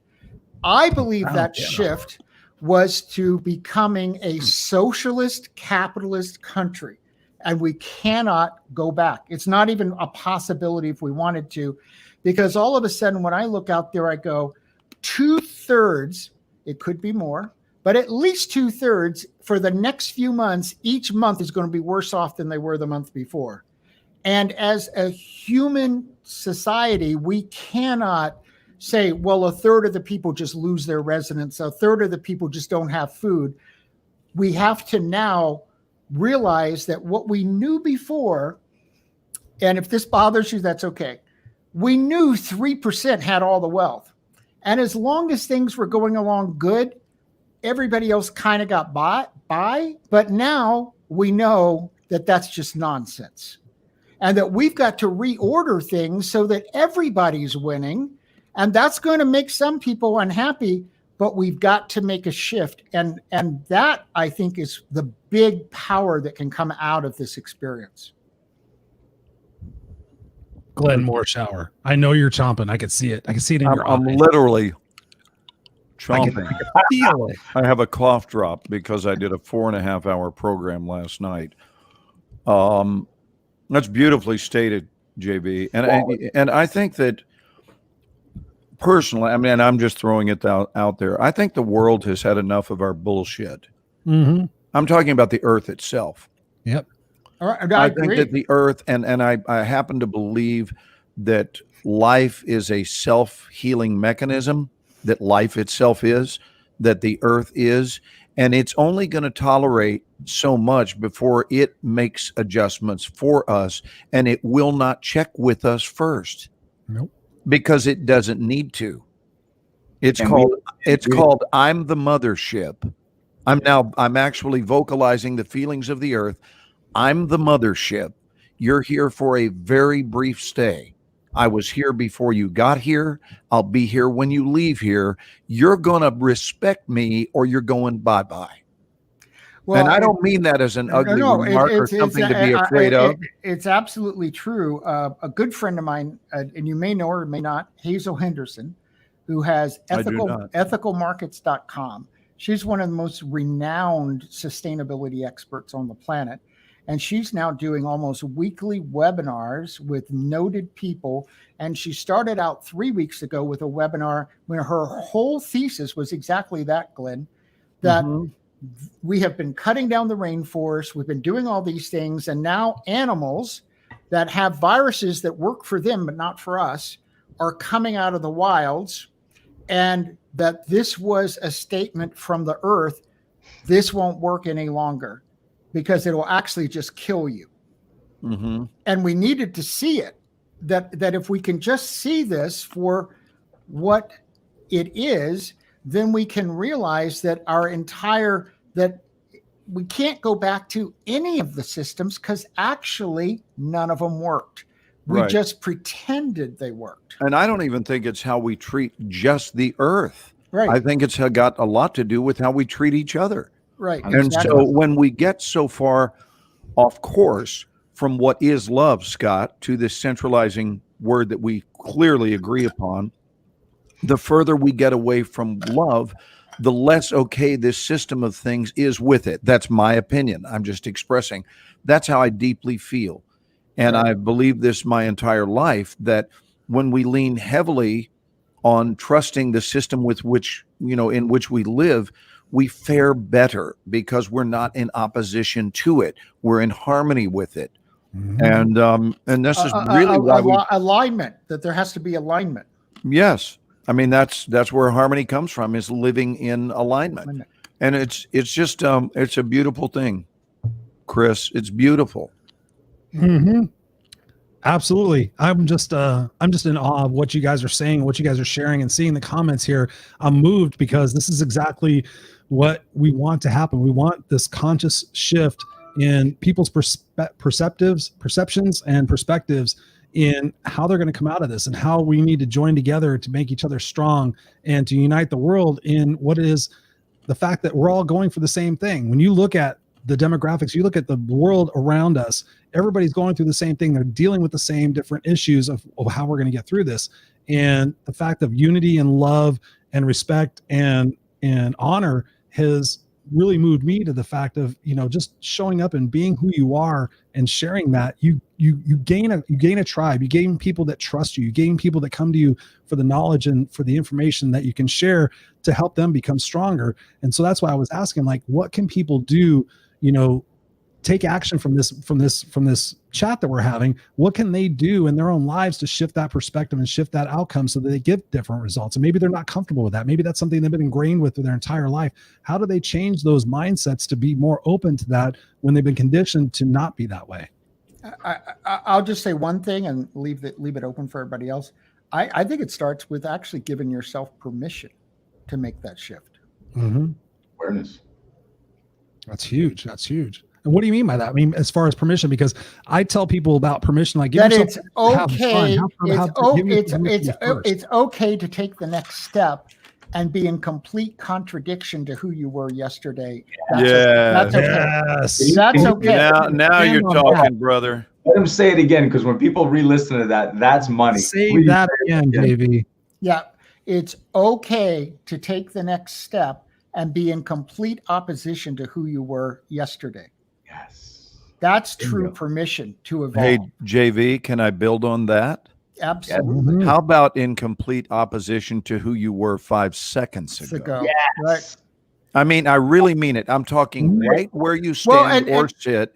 Be willing and to not even have to go back to yesterday, but go, you know, that chronic opinionitis that I woke up with this morning. Yeah, I'm done with it because it doesn't work. It's not serving humankind. It's not serving me. It is nothing more than a crappy habit. Yes. And I'm ready to let go of it. And that goes back to my experience today in that grocery store. Is that actually was a bold act, because a week ago I wouldn't have done that. But I asked myself I'm figuring out, what does it mean that I'm a spiritual teacher? What does that mean? You know, like I'm figuring that out. And I go, well, I have to speak this truth that, yeah, I get that people can have all these philosophical arguments, but it doesn't change the fact there's a virus that can kill us all and that we all have some responsibility to protect each other. Yep. So, I mean, I spoke up in kindness. It wasn't like I was condescending or anything to this guy. I just said, where's your mask? Right. And from that came this slew of explicatives and you're a pussy and all this kind of stuff came out of it. But I thought, no, this is good, because this is actually what you're called to do, is speak the truth. Mm-hmm. And not everybody's going to like you speaking the truth, but you can speak the truth with love. But it's still, it's like you're called to speak the truth, and people can throw it away, but it's the truth as best you can see it. It's not like absolute truth. It's just speak the truth as best you can. And I think that's part of my role now to be a spiritual teacher, is to speak authentically to people. So perfect. So both what both you guys said is so on the money. It's in the moment you can make a shift. We just had a show earlier. We were talking about the Ahmaud Arbery, and we were talking about him being killed. And I had 4 good friends of mine who are African Americans on the show. We were talking through it, and one of the things that we spoke about was that fact that, you know, it's okay to say I was wrong. I had a feeling yesterday. I didn't understand. I'm sorry. I'm moving forward. And how has that ever been perceived as a negative? Because when I'm wrong, watch this. I'm wrong. I learned something. Now I'm aligned to what's right. I just grew. How has that ever been perceived as a bad thing? Ever? And so, you know, to Glenn's point, the moment, this is what I beg people to do in my coaching. And I really think that the more we simplify, the quicker we can grow. Mm-hmm. I think it's simple. My whole life, I said, this was Scott. And, you know, we were talking earlier with JV about moving to Boston and going to school there, and everyone's got an ego and whatever. I lived up here. How smart can Scott be? How good of an athlete can Scott be? Can Scott get the right girl? Can Scott move to the right place? Can Scott buy the right house? This was my entire existence. The minute I went a little further, and then I started to say, hey, my existence is my family and my child and my extended family, I noticed that I had more power. When I say power, I mean ability to serve and ability to grow. Once somebody said to me, what if you just extended that to all of existence? So you guys are nailing this, not just humanity, nature itself, the things we can't see, what's beyond, what's in space, what's on the micro level. If I say that I am the whole system and I'm nothing more than a perspective point. So when I say nothing more, I'm everything and nothing at the same time. So I'm a perspective point that's unique to all of existence. So are you. So when Glenn speaks, when JV speaks, when Chris speaks, you know something that I have not learned yet because of your perspective. So I'm all ears, because now I grow in that understanding. So my opinion doesn't matter, because your opinion matters. It helps me grow. If we could all just step into a space that we're all self, and when I do something that hurts any component of self, I'm doing a disservice to all, period. Yeah. And that's it. I mean, that's yeah, you're doing a disservice to all, because you can't compartmentalize that. And anyone who thinks you can compartmentalize that, these are the same fools that believe there's such a thing as a designated peeing area in a swimming pool. You're correct. There's not. I apologize. I've always thought there was, but it's the left corner. The left corner. You know what? There's a great visual, I think, that unifies us all, and I word it this way. It's tough to be full of shit under a star-filled sky. Ooh. It's That hard to sounds be like full of true. shit underneath a star-filled sky. You know what I mean? When you look up on a star-filled sky at night, it's just, you can no longer be full of shit because those two vibrations cannot occupy the same space.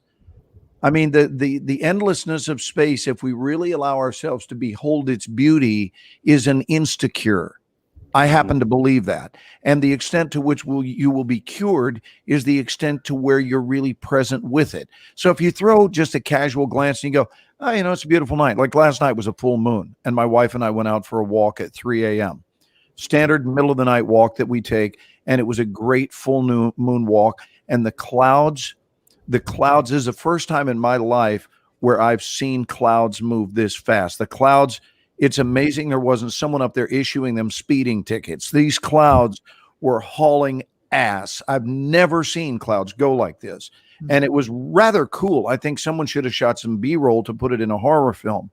But as looking up at that full moon, you just look and suddenly anything that's troubling you in that moment goes away. Now, we didn't leave the house with troubles. Neither one of us were feeling troubled, but I know this. I know that being in oneness with nature does huge things for troubles. Huge things. Just spend some more time with nature. Yeah, it's a great way to reset yourself and really just kind of just figure out what's important. I think we said it earlier in the fact of simplicity. I personally espouse to the fact that we overcomplicate stuff. I tell people that life is simple and they say, how is life simple? I'm like, if you like something, continue to do it. If you don't like something, stop doing it. And there's so many people that live in that fear, that live in that judgment and whatever it is that they're afraid to stop doing what it is that's not working for them. And it's my goal in life to get people to figure out how it is that they can get past those points and redirect their opinions and their beliefs, much like all of us have been in our journeys. That's why I'm being quiet tonight, because I'm just listening to you guys. I mean, you guys are brilliant minds. And I'm like, okay, I need to hear this as well as espouse it, because that's continuing my journey of growth. 2 years ago, I would have listened to half this stuff and went, oh my God, that's airy fairy bullshit. This is kind of like shishi. Really?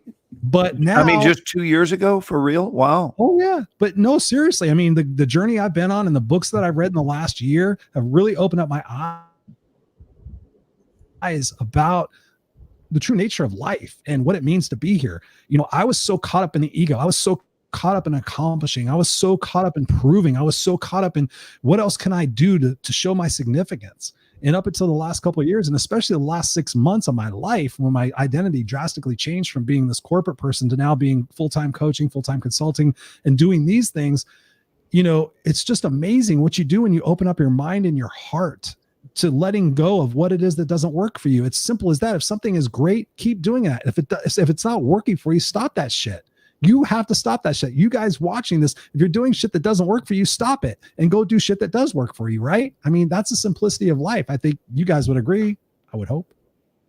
Wholeheartedly. How can you disagree with, if it doesn't work, stop it? So how do we get people to move in that direction who might be watching this and who are stuck stuck in their thoughts? I'm going to challenge you. If I may, Absolutely. to a little spontaneity. Let's do it. Are you up for this? Oh, absolutely. Are you up for a highly recommended screen share? I'm serious, Chris. So can you go to screen share? You said, how can we help them do this? Yeah. Here's how we're going to help. Go to a screen share right now and go to YouTube. Just play along with me. You're going to have a blast. And by the way, we're going to do two things in the next 5 minutes. We're going to laugh and we're going to learn. YouTube.com. We're going to do both of those things. So YouTube, tell me when you're on it. I'm on YouTube. Write the name Bob Newhart. Oh, yes. I know where you're going. Wait a minute. I know where you're going. I know. Bob it, right? Newhart, and then stop it. Yes. I know. Oh, we got to watch this. And let's play this, and let's offer some thoughts about how easy it can be to stop it. Yes. All right, ladies and gentlemen. Scott, have you seen this? I have not seen this, and I'm excited. JV, have you ever seen this? I don't think well, so. thank you, Chris, for playing along. You'll be glad you did. Oh, dude, I always love what you do. No, it was funny because my coach said, I mean, you guys are, Scott met my coach, Sally. She was on our show last week. She sent me this because I was like, I keep doing this. And she sent me this and I was like, it's so true. So let's see what we can do here. Oh, so you just recently seen it? Wow. So I've coached this scene many times in my workshop, but it actually was from an episode of Mad TV. Let's see. Well, this is not. Can you There guys it see is. that? Can you guys see it? That's it. Yeah, but try to go as big as you can. I'm Catherine Bigman, Janet Carlisle. You've got to share. You know how you have to share the volume? Can you stop it for 1 sec? Chris, Okay. if you'll stop it. When you first go to screen share, if you look in your lower left-hand corner, it will say share the volume. So start over. Okay. Go ahead and stop the share and press screen share. And the first thing you want to do is look in your lower left-hand corner, and it'll give you the option I'm actually to share volume. So I'm listening loud and clear because I tried to do this the other day for a music video. We have a Go Love Now music video, and we actually had the guy use the rapper for the music video. We couldn't get it to play, so he actually just rapped it live, which was equally amazing. And obviously, was supposed to happen, but we were trying to play the video itself. No, it'll work fine if you just share the volume. Share audio. There we go. Yes. So God, that you're was the brilliant. issue. Look at you, Brother. It's trial by fire, baby. Okay. Yep. So now we'll hear it just fine. let's see. Oh yeah. Enjoy, everyone. Dr. Switzer? Yes, come in. I'm just washing my hands. I'm Catherine Bigman, Janet Carlisle referred me. Oh, yes. Fear being buried alive in a box. Yes, that's me. Should I lay down? Oh, no. Can you turn your volume up at all, Chris? Just a little or no? Let's see. Let me That's tell you up. a bit about our billing. I charge $5 for the first 5 minutes, and then absolutely nothing after that. How does that sound? That sounds great. You're good to be true, as a matter of fact. Well, I can almost guarantee you that our session won't last the full 5 minutes. Now, we don't do any insurance billing, so you would either have to pay in cash or by check. Wow. Okay. And I don't make change. All right. Go. Go. Oh, tell me about the problem that you wish to address. Oh, okay. Well, I have this fear of being buried alive in a box. I start thinking about being buried alive and I begin to panic. Has anyone ever tried to bury you alive in a box? No, but truly thinking about it does make my life horrible. I mean, I can't go through tunnels or be in an elevator or in a house. So what you're saying is you're claustrophobic. Yes, that's it. All right, well, let's go, Catherine. I'm going to say 2 words to you right now. I want you to listen to them very, very carefully. Then I want you to take them out of the office with you and incorporate them into your life. Shall I write them down? Well, if it makes you comfortable, it's just 2 words. Most people can remember them. Okay. You ready? Yes. Okay, here they are. Stop it!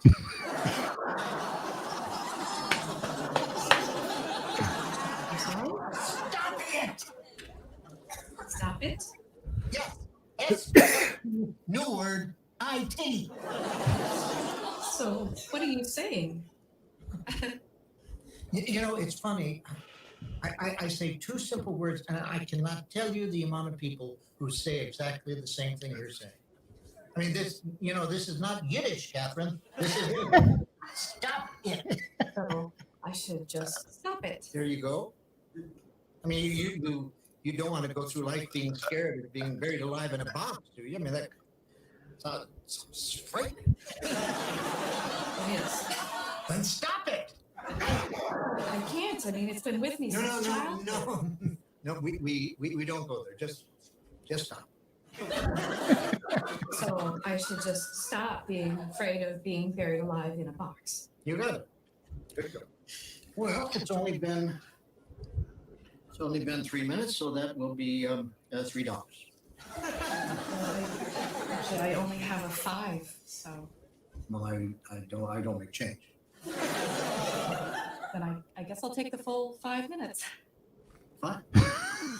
No problem. Would you like to address? I'm bulimic. I stick my fingers down my throat. Not of some kind. Don't do that. Oh, God. But I'm compelled to. My mom used to call me fat. No. No, we don't go there. But I've been having this dream. No, we don't go there either. But my horoscope did say. We definitely don't go there. Just stop it. What else? I have self-destructive relationships with men. Stop it. You want to be with a man, don't you? Mm-hmm. Yes. Well, then stop it. Don't be such a big baby. I wash my hands a lot. That's all right. It is? I wash my hands all the time. There's a lot of germs on them. Yeah, don't worry about that. I'm afraid to drive. Well, stop it. How are you going to get around? Get in the car and drive, you kook. Stop it! You stop it! What's the problem, Kat? I don't like this. I don't like this therapy at all. You're just telling me to stop it. And you don't like it. No, I don't. So you think we're moving too fast, is that it? Yes. Yes, I do. All right, then let me give you 10 words that I think will clear everything up for you. You want to get a pad and a pencil for this one? Right. Are you ready? Mm-hmm. All right, here are the 10 words. Stop it or I'll bury you alive in a box!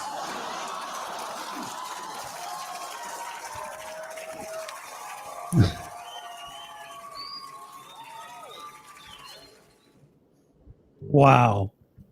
That is something else. That is something else. What the hell is that? Okay. Stop screen sharing. There you go. I absolutely freaking love that. It's so spot on. My coach has sent that to me and she's like, well, she's like, when she was trying to diagnose me, she's like, Chris, you've always been survivor mode. She goes, just stop being in survivor mode. I'm like, how do I do that? She goes, just stop.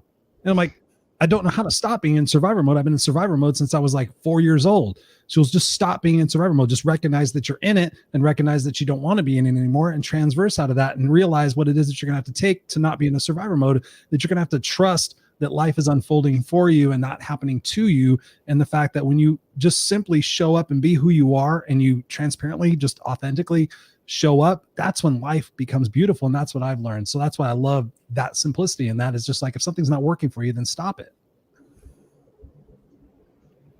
What did you guys think that haven't seen it before?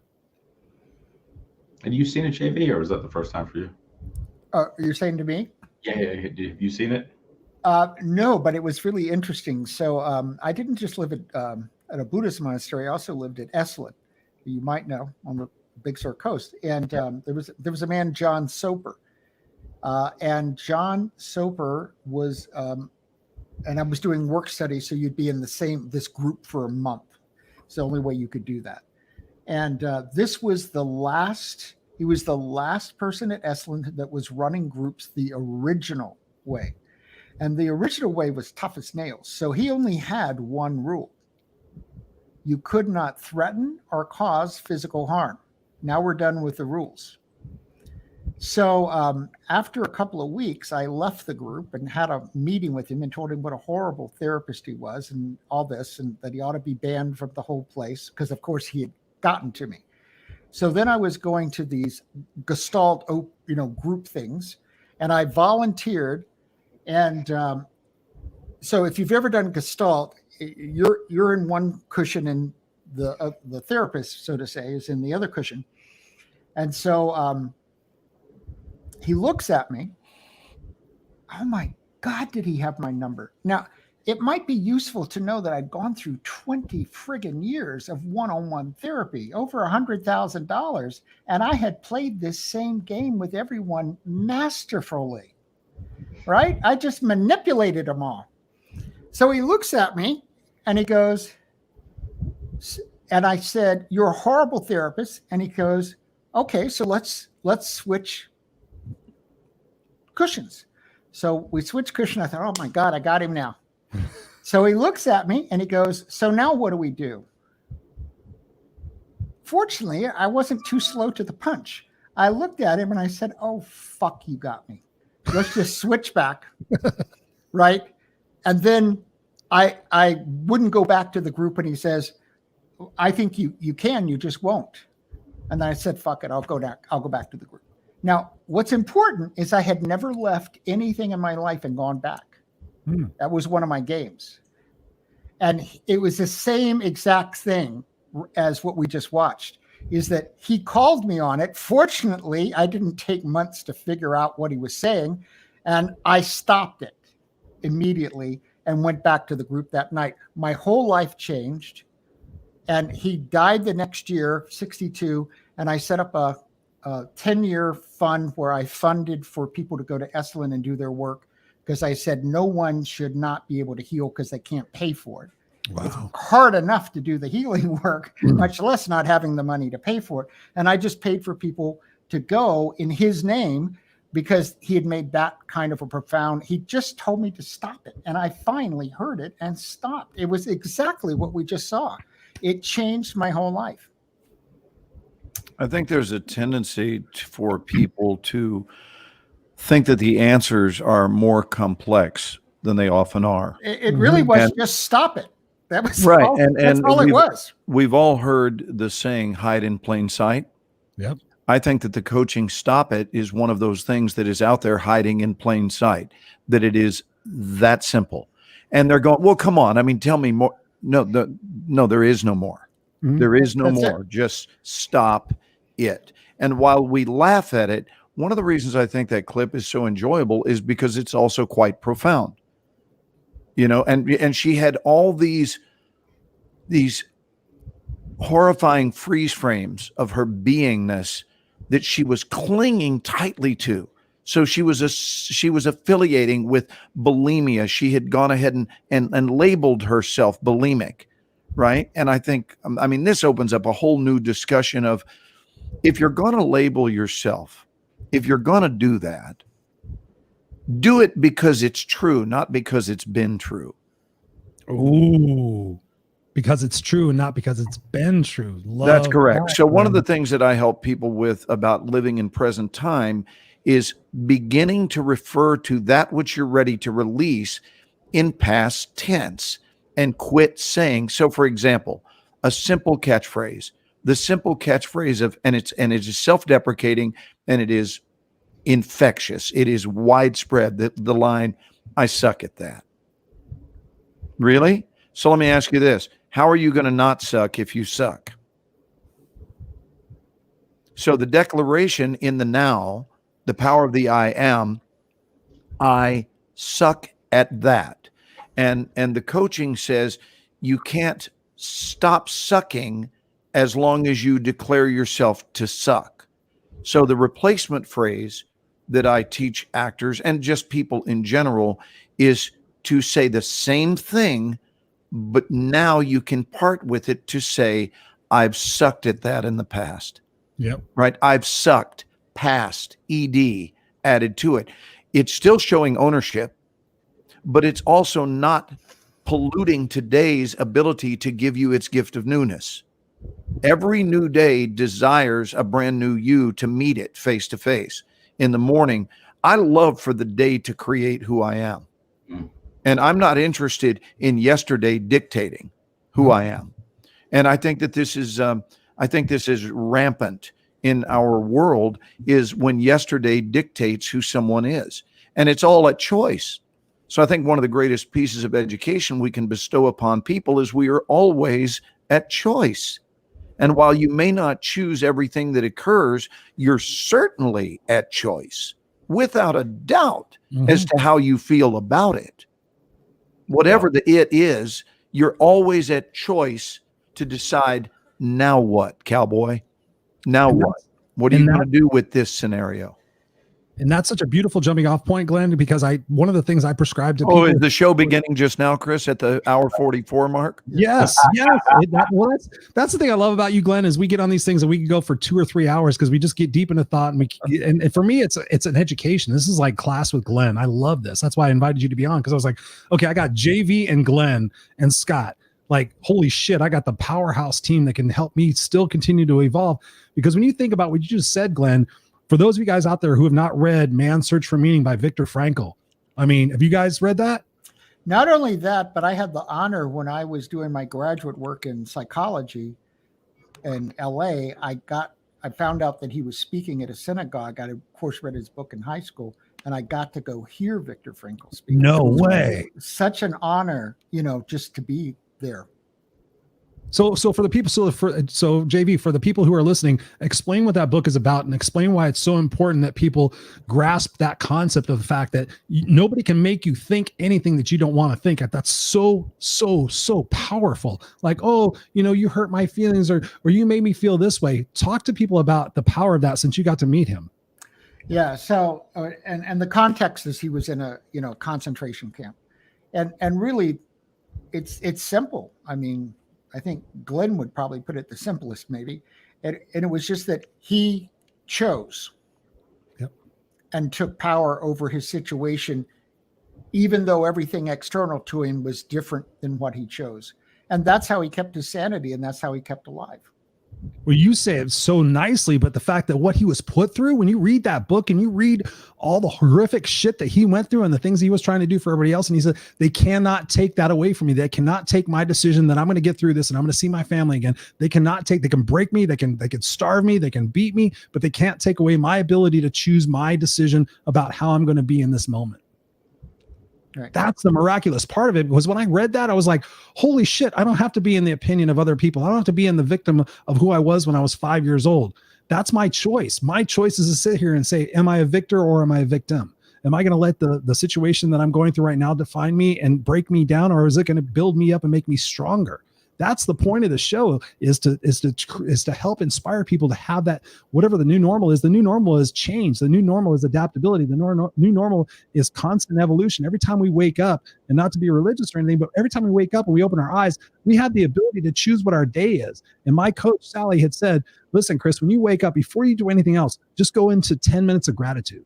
Just before you open your eyes, just say in your mind what you're grateful for. Just set in your. So I do it every single morning. God's honest truth, every single morning and every single night when I go to bed. And I say often the same things, but every day I sit there, like I woke up this morning. I said, I'm thankful for JV. I'm thankful for Glenn. I'm grateful for Scott. I'm grateful for all the people that are going to attend. And then right after that, I just set the intention. What's my intention for the day? My intention is to be present with my son. My intention is to serve and inspire people. My intention is to grow. And if you set that intention and you have gratitude, then what is your day going to be like when it unfolds? It's going to unfold as a journey. It's going to unfold as a discovery. It's going to unfold as a classroom that we're supposed to learn from. So like you guys said before, I'm not the same person I was yesterday. I'm definitely not the same person I was 6 months ago. And that's so encouraging to know all you guys and to see that is something that is a core factor in what makes somebody happy and successful versus somebody who is just merely existing. I mean, wouldn't you guys agree?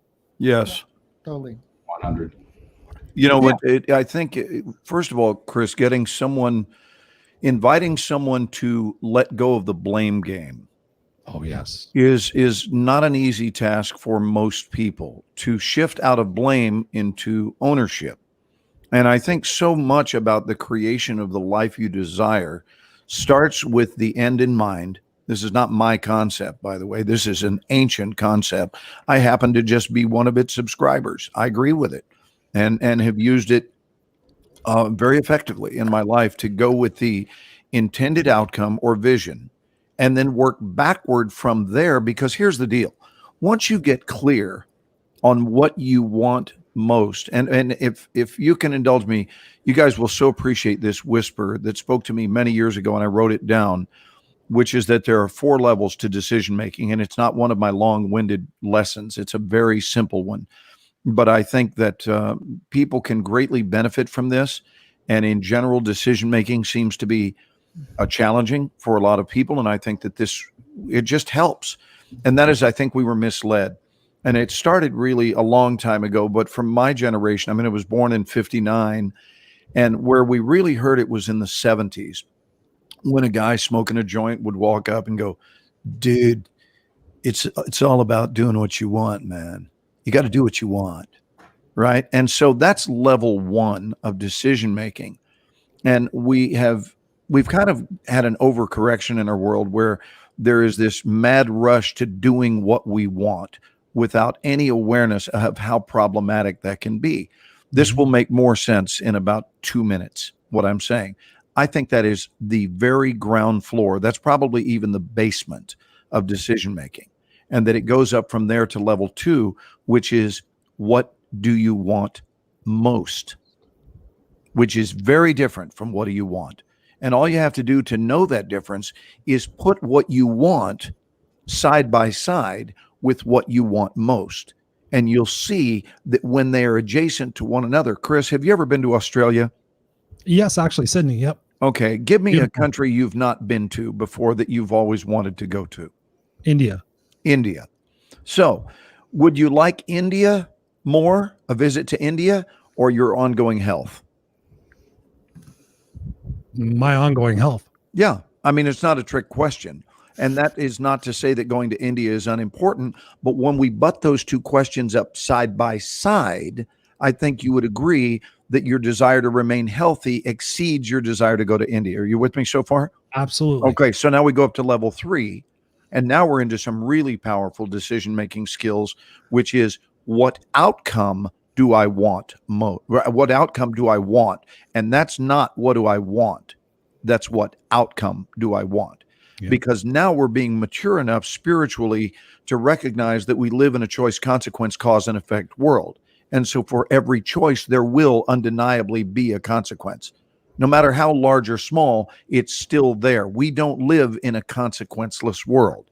So what consequence do I want? And to me, I've never seen a higher level of decision making than what consequence do I want most. I told you it'd only take me 2 minutes. So the 4 levels are, what do I want? That's basement. Ground level is, what do I want most? The next level up is, what consequence do I want, or outcome? Those words are interchangeable.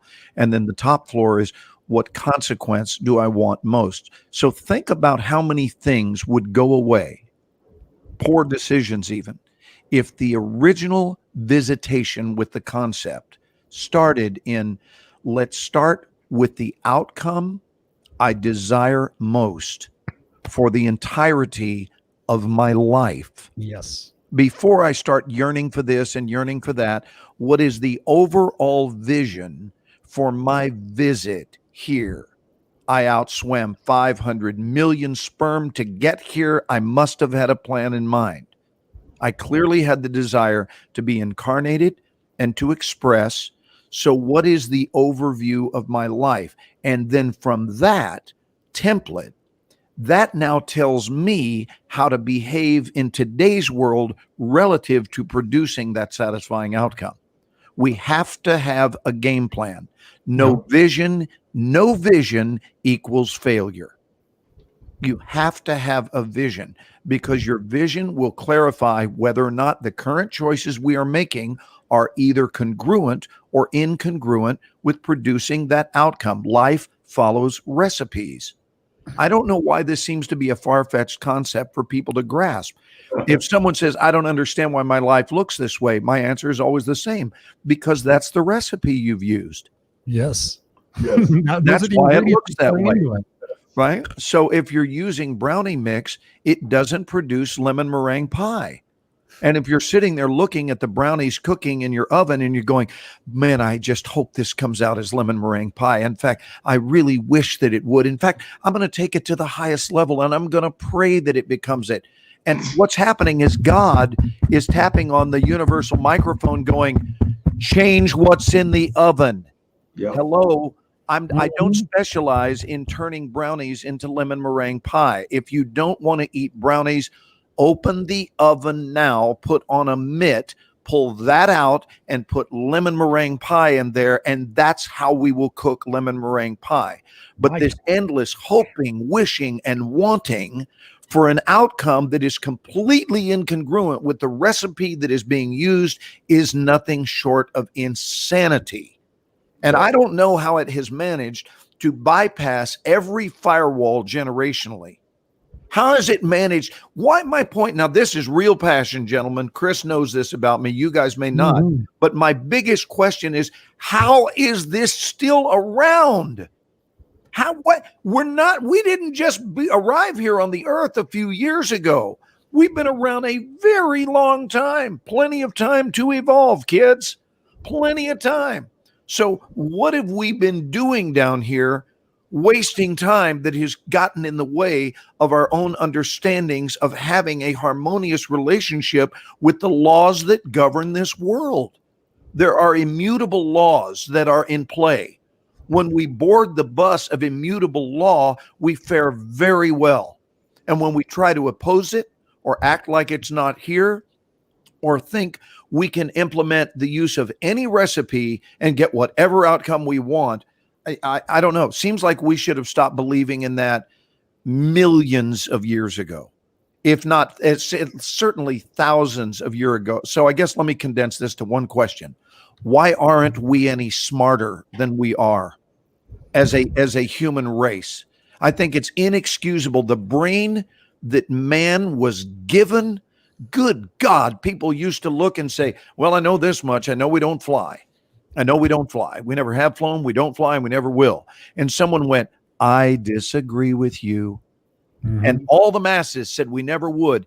And thank God for stubbornness, and thank God for the visionaries of this world, because somebody said, I don't give a damn if everyone in the world thinks we can't fly. I'm convinced we can. And they looked skyward and they spotted a bird, because here was their logic. What if, play what if with me. What if we were to build something that looked suspiciously like a bird? And when you look at the underbelly of a bird flying, like a seagull flying through the sky, it's a miniature airplane. It's a friggin' airplane. And all they considered was physics and aerodynamics. And they created a metallic bird. And I think about it every time, because I'm on planes constantly, not during this virus time, but a lot. And so this is the brilliance of the human mind. So the same mind that has us flying planes, and by the way, the vast majority of passengers taking it for granted, right? It's just what we did. No, you owe somebody some praise. And the person you owe praise to is the person who was stubborn enough to say, I disagree with the masses. I believe we can be in the air moving at 500 to 600 miles per hour. And they clung to their faith. It is done to us according to our beliefs. And someone remained steadfast at that. And I think that's the secret to life, is remaining steadfast to what your soul knows to be true. And let's quit behaving like we are dumber than we are. We're not a dumb species. We're not dumb. We weren't designed to be dumb. And I have described human beings this way for years, is we are miraculous creatures acting as if we're not. 100%. That's the mic drop right there. It's 100%. We love spiritual bypassing. We love shortcuts. And when I say we, the masses have been trained to forget their brilliance, period. That's it. I'm just listening to you guys, and I'm smiling on the inside, because this needs to be heard. This needs to be spoken by every single person who looks up and sees flight as possible. And we're out there. We need to be the beacons of light that just shine so bright that no one has a choice but to. So many people, and you guys know this as well as I do, and I just heard JV saying it, so many of us want to go find the easy way, just spiritual bypass and quick fixes to everything. Everyone wants to be a millionaire with a quick fix on Facebook, and we forget that it's very simple. You have ingrained brilliance within you. You have something that you are so good at that nobody else shares that perspective that you bring to the table. And once you see from that perspective and you're willing to remove the distortions in front of you, that clarity is going to be so available for you, you can't fail. But we're told to do what we're told and do this and go to school and do this and study this and just regurgitate. And then we put our heads up and we're like, here I am, and we're dead.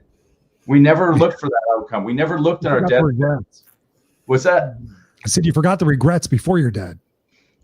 Dude, it's fast forward. It happens like that. I mean, we all still feel like we're 15 inside. I'm still riding a skateboard down the street to the basketball court to play, but all of a sudden I'm 50. Like, what just happened? And that's okay, because it's a beautiful process, and I have no regrets because I'm doing it right. This is not rocket science. It just isn't. It really isn't.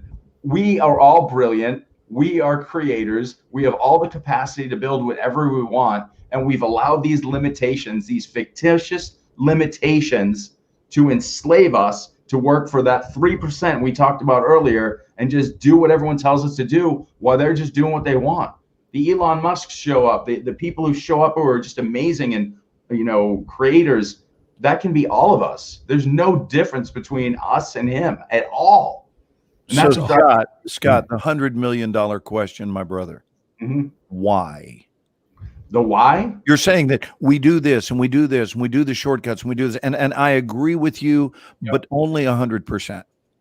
I just want you to know that I agree with you only 100%. So my question now that we have agreement is why? What is the point of that? Because it sounds suspiciously like a recipe for mediocrity. Simon Sinek. Start with why.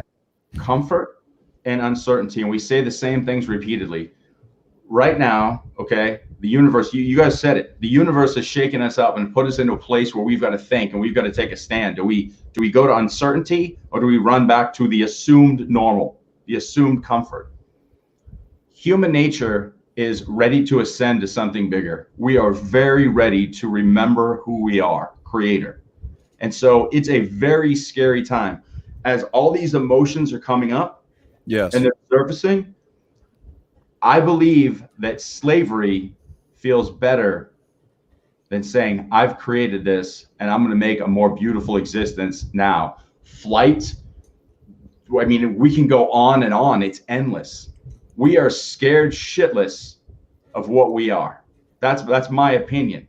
Now, I go to my students and I watch these kids come in saying, I want to be like, I don't know, maybe like just get a good job. And I ask them their value. They say $15 an hour. By the end, they're going, I'm going to fly planes. I'm going to do this. I'm going to do this. And I see this brilliance that's been stolen by all of us, by the education system, by the system that processes human beings.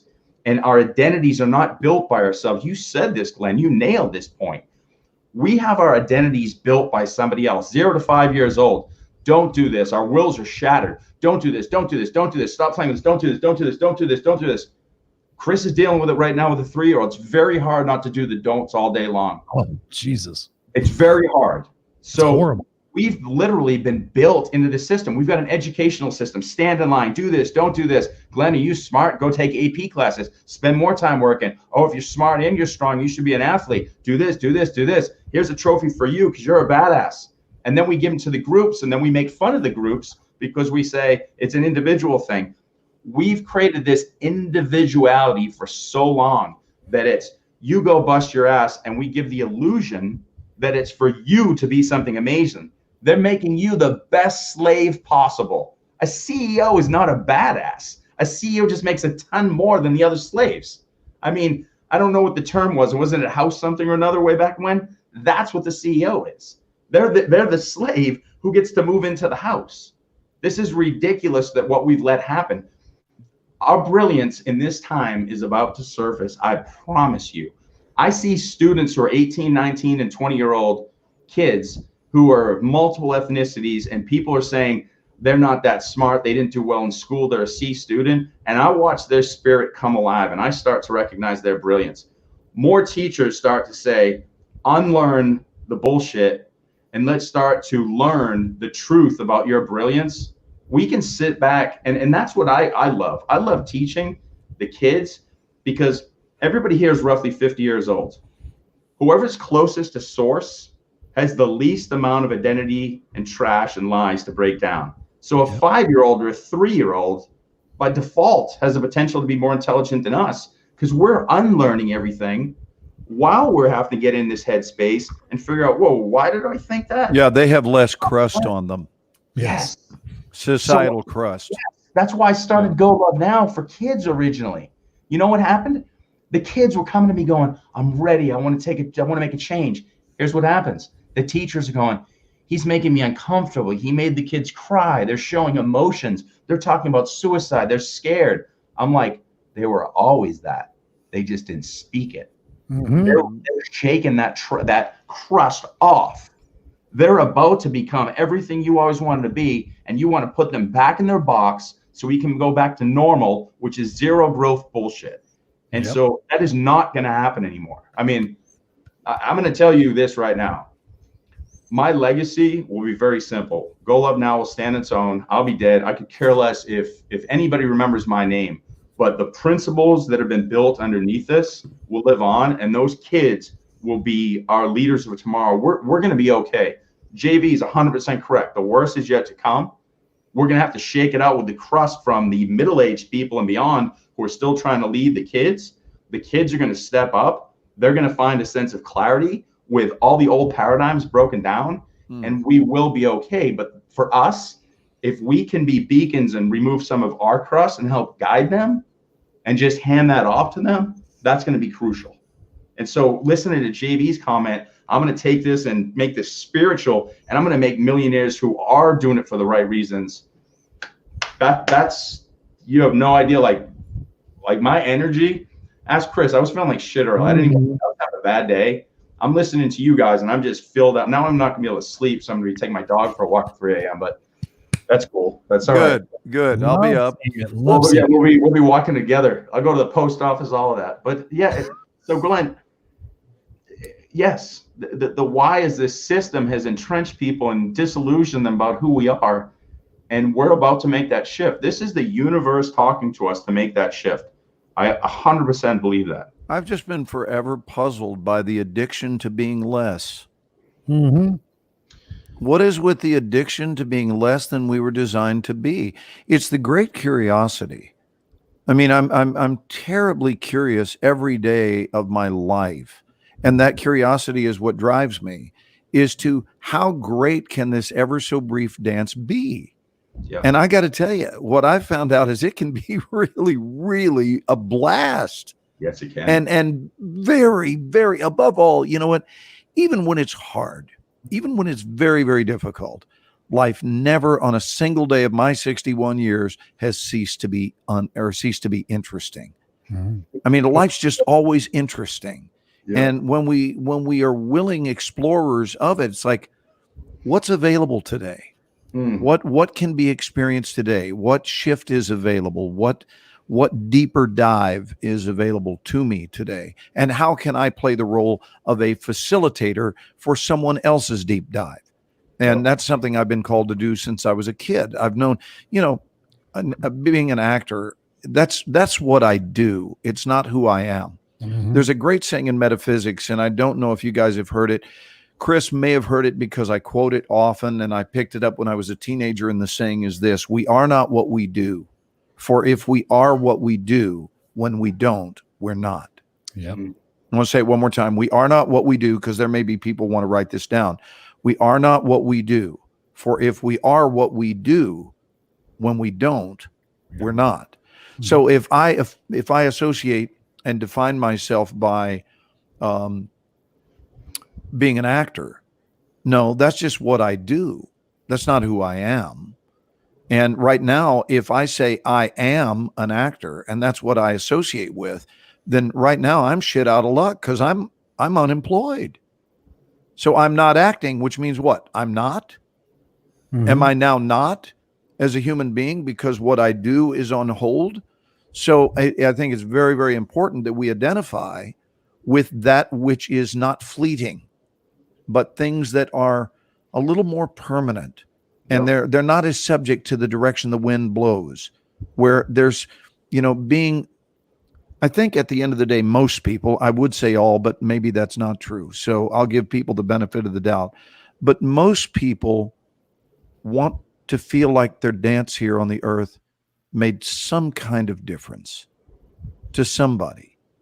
I think so many people would like to at least have one person, if not several, say that, you know what, that was a good man, or that was a good woman, or they made a difference, or man, the world was a better place because of them.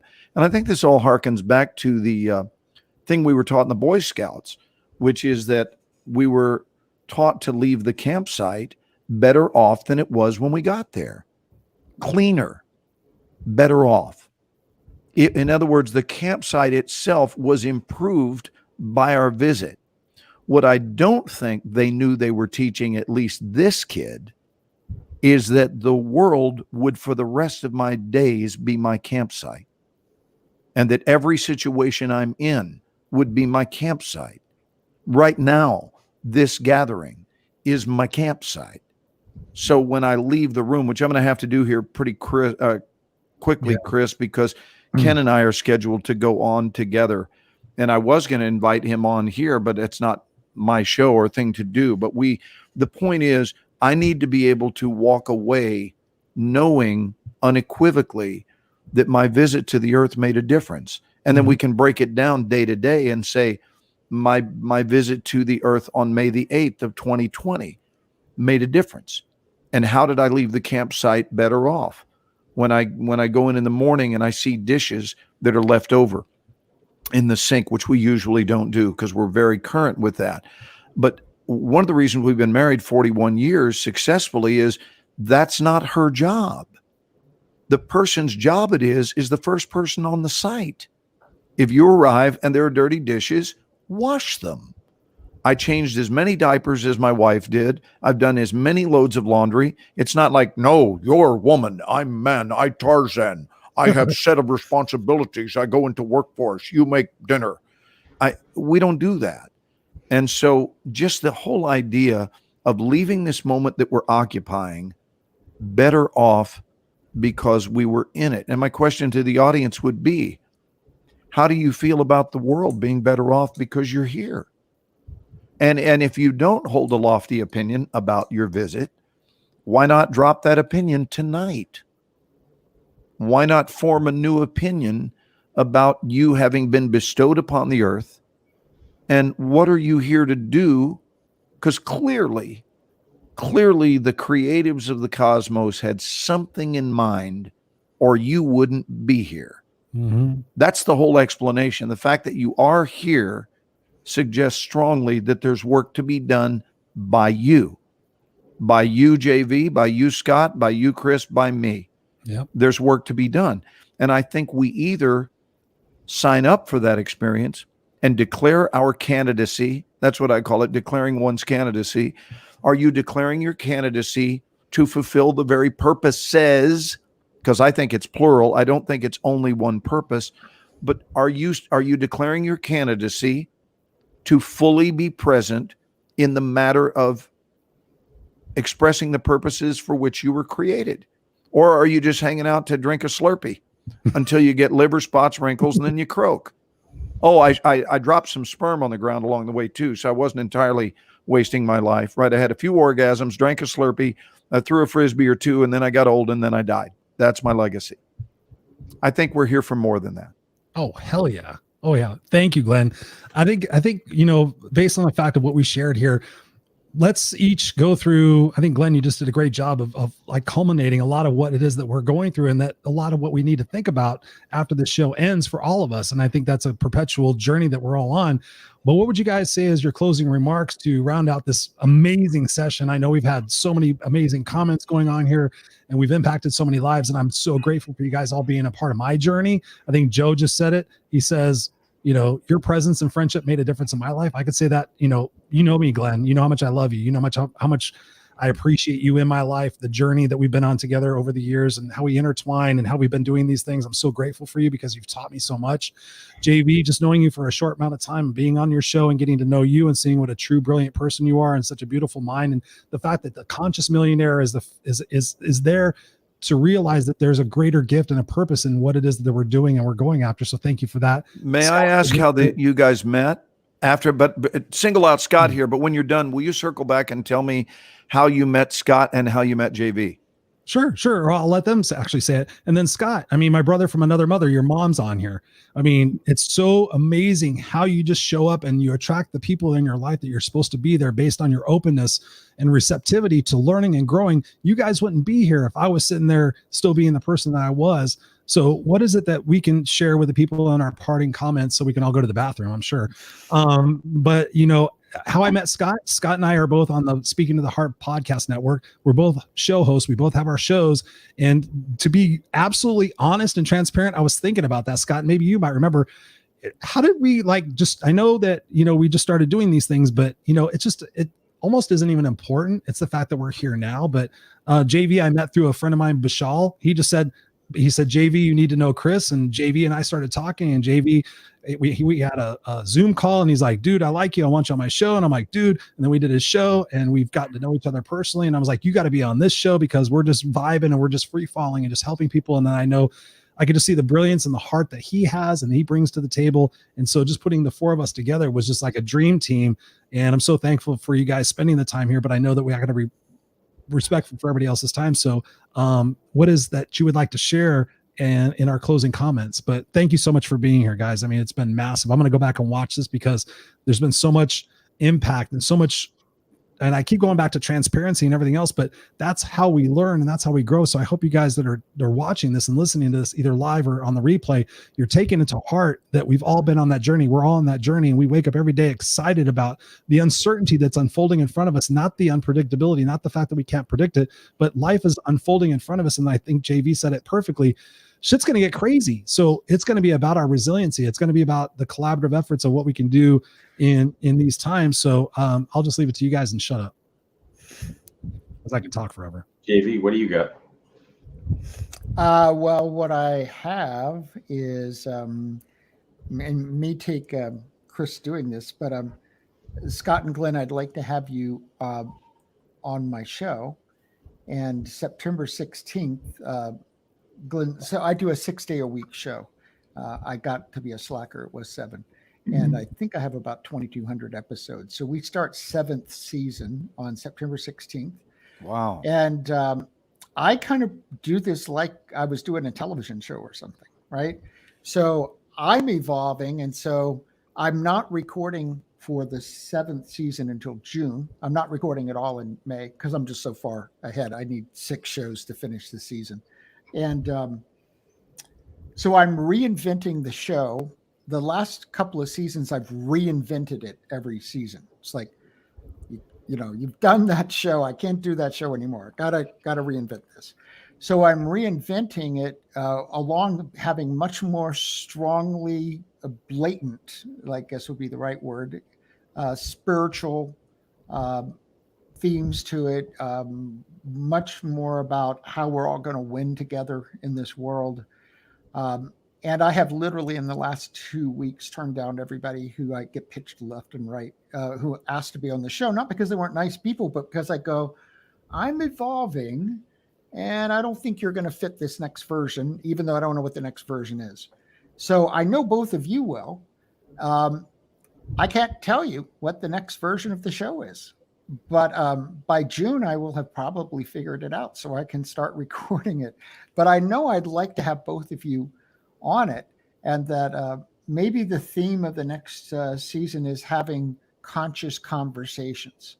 Mm-hmm. Maybe that's the theme, right? So it's just the next evolution of where I'm taking Conscious Millionaire, and so the show's going to be the megaphone for that. But I would love to have both of you on the show. And what I'd like to leave as a parting thought is a thought I've actually never expressed it this way before at all. So that's exciting. And it's simple, because I don't even want to explain it or have lots of nuances to it, is that I think we were all born to evolve and become free. Yes.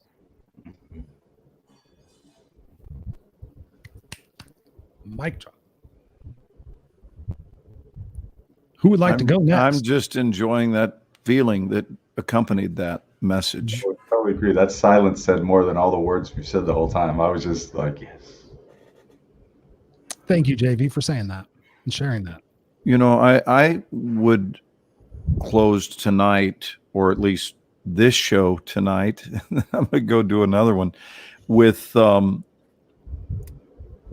message I'd like to leave behind is encouraging anyone who's listening or watching or both this evening or in playback whenever you do watch this, to increase your level of love in all situations, increase your level of listening in all situations, and above all, examine your motives. Examine your motives. Why are you doing what you're doing? Because I got to tell you, I'm going to say this unapologetically, Chris. There's a lot of bullshit. There's a lot of bullshit artists in the speaker industry. Oh, we know a lot of bullshit artists in the world, but Yeah. there seems to be an even larger selection in the speaker industry. Because first of all, think about this. The speaker industry, and this is a bold, but you know what? I don't care. I think you have to enter the town of I don't caresville. I don't care whose toes I step on by saying this, because I'm going to call a spade that I see a spade, a spade. Yes. It exists largely on the hinges of managing to convince the audience that they're better off, meaning the speaker, that the speaker is better off than the audience. They take it from the paradigm of, I have something you want. No, you have something you need. That's my message. You, whoever's listening, you have something that you need. I don't have what you need. You have what you need. And so this posturing of what a grandiose lifestyle one lives, and you too could own the car that I drive. Hey, newsflash, I can afford to buy any car there is out there and pay the guy right there on the lot. I drive a 2007 Infiniti, a 1999 Honda, and a 2000 Buick. I keep the 99 Honda in Los Angeles. I have a 2000 Buick here because it was my dad's car. And it's one of the few things physically that I have left since he passed away in 2005. I've never, ever seen the size of my penis increase based on the steering wheel I sit behind. I've never witnessed that phenomenon. Damn. So my point is that these people who get up and spew all of these parade of axioms and formulas and all this bullshit, and then you watch them walk backstage, and it is quite a different story, often including making fun of the audience. And one of my least favorite terms, well, I can't even go there. It's just, it's painful to watch. And the people are not being valued. They are not even being treated as people. They're being treated as subjects. Mm-hmm. And subjects who need your precious gifts and your precious life coaching. And you know what happens? Not in all the cases, but in most of the cases, when you peel the curtain back, just like Toto did on The Wizard of Oz, and you saw that what was there was an old man. He was not the great and powerful Oz. That movie was one of the most spiritual-based movies in history. And it took a little bitty dog to bust the guy's act. He pulled the curtain back and you went, oh my God, you're a scared little old man at the control panel, right? Messing with the volume and the reverb and the fire and the smoke that defines what they see. And now the dog has revealed the truth. It's huge. And so I just think we better be careful to make sure that we're representing what is. I wrote a chapter about this years ago called The Presentational Self.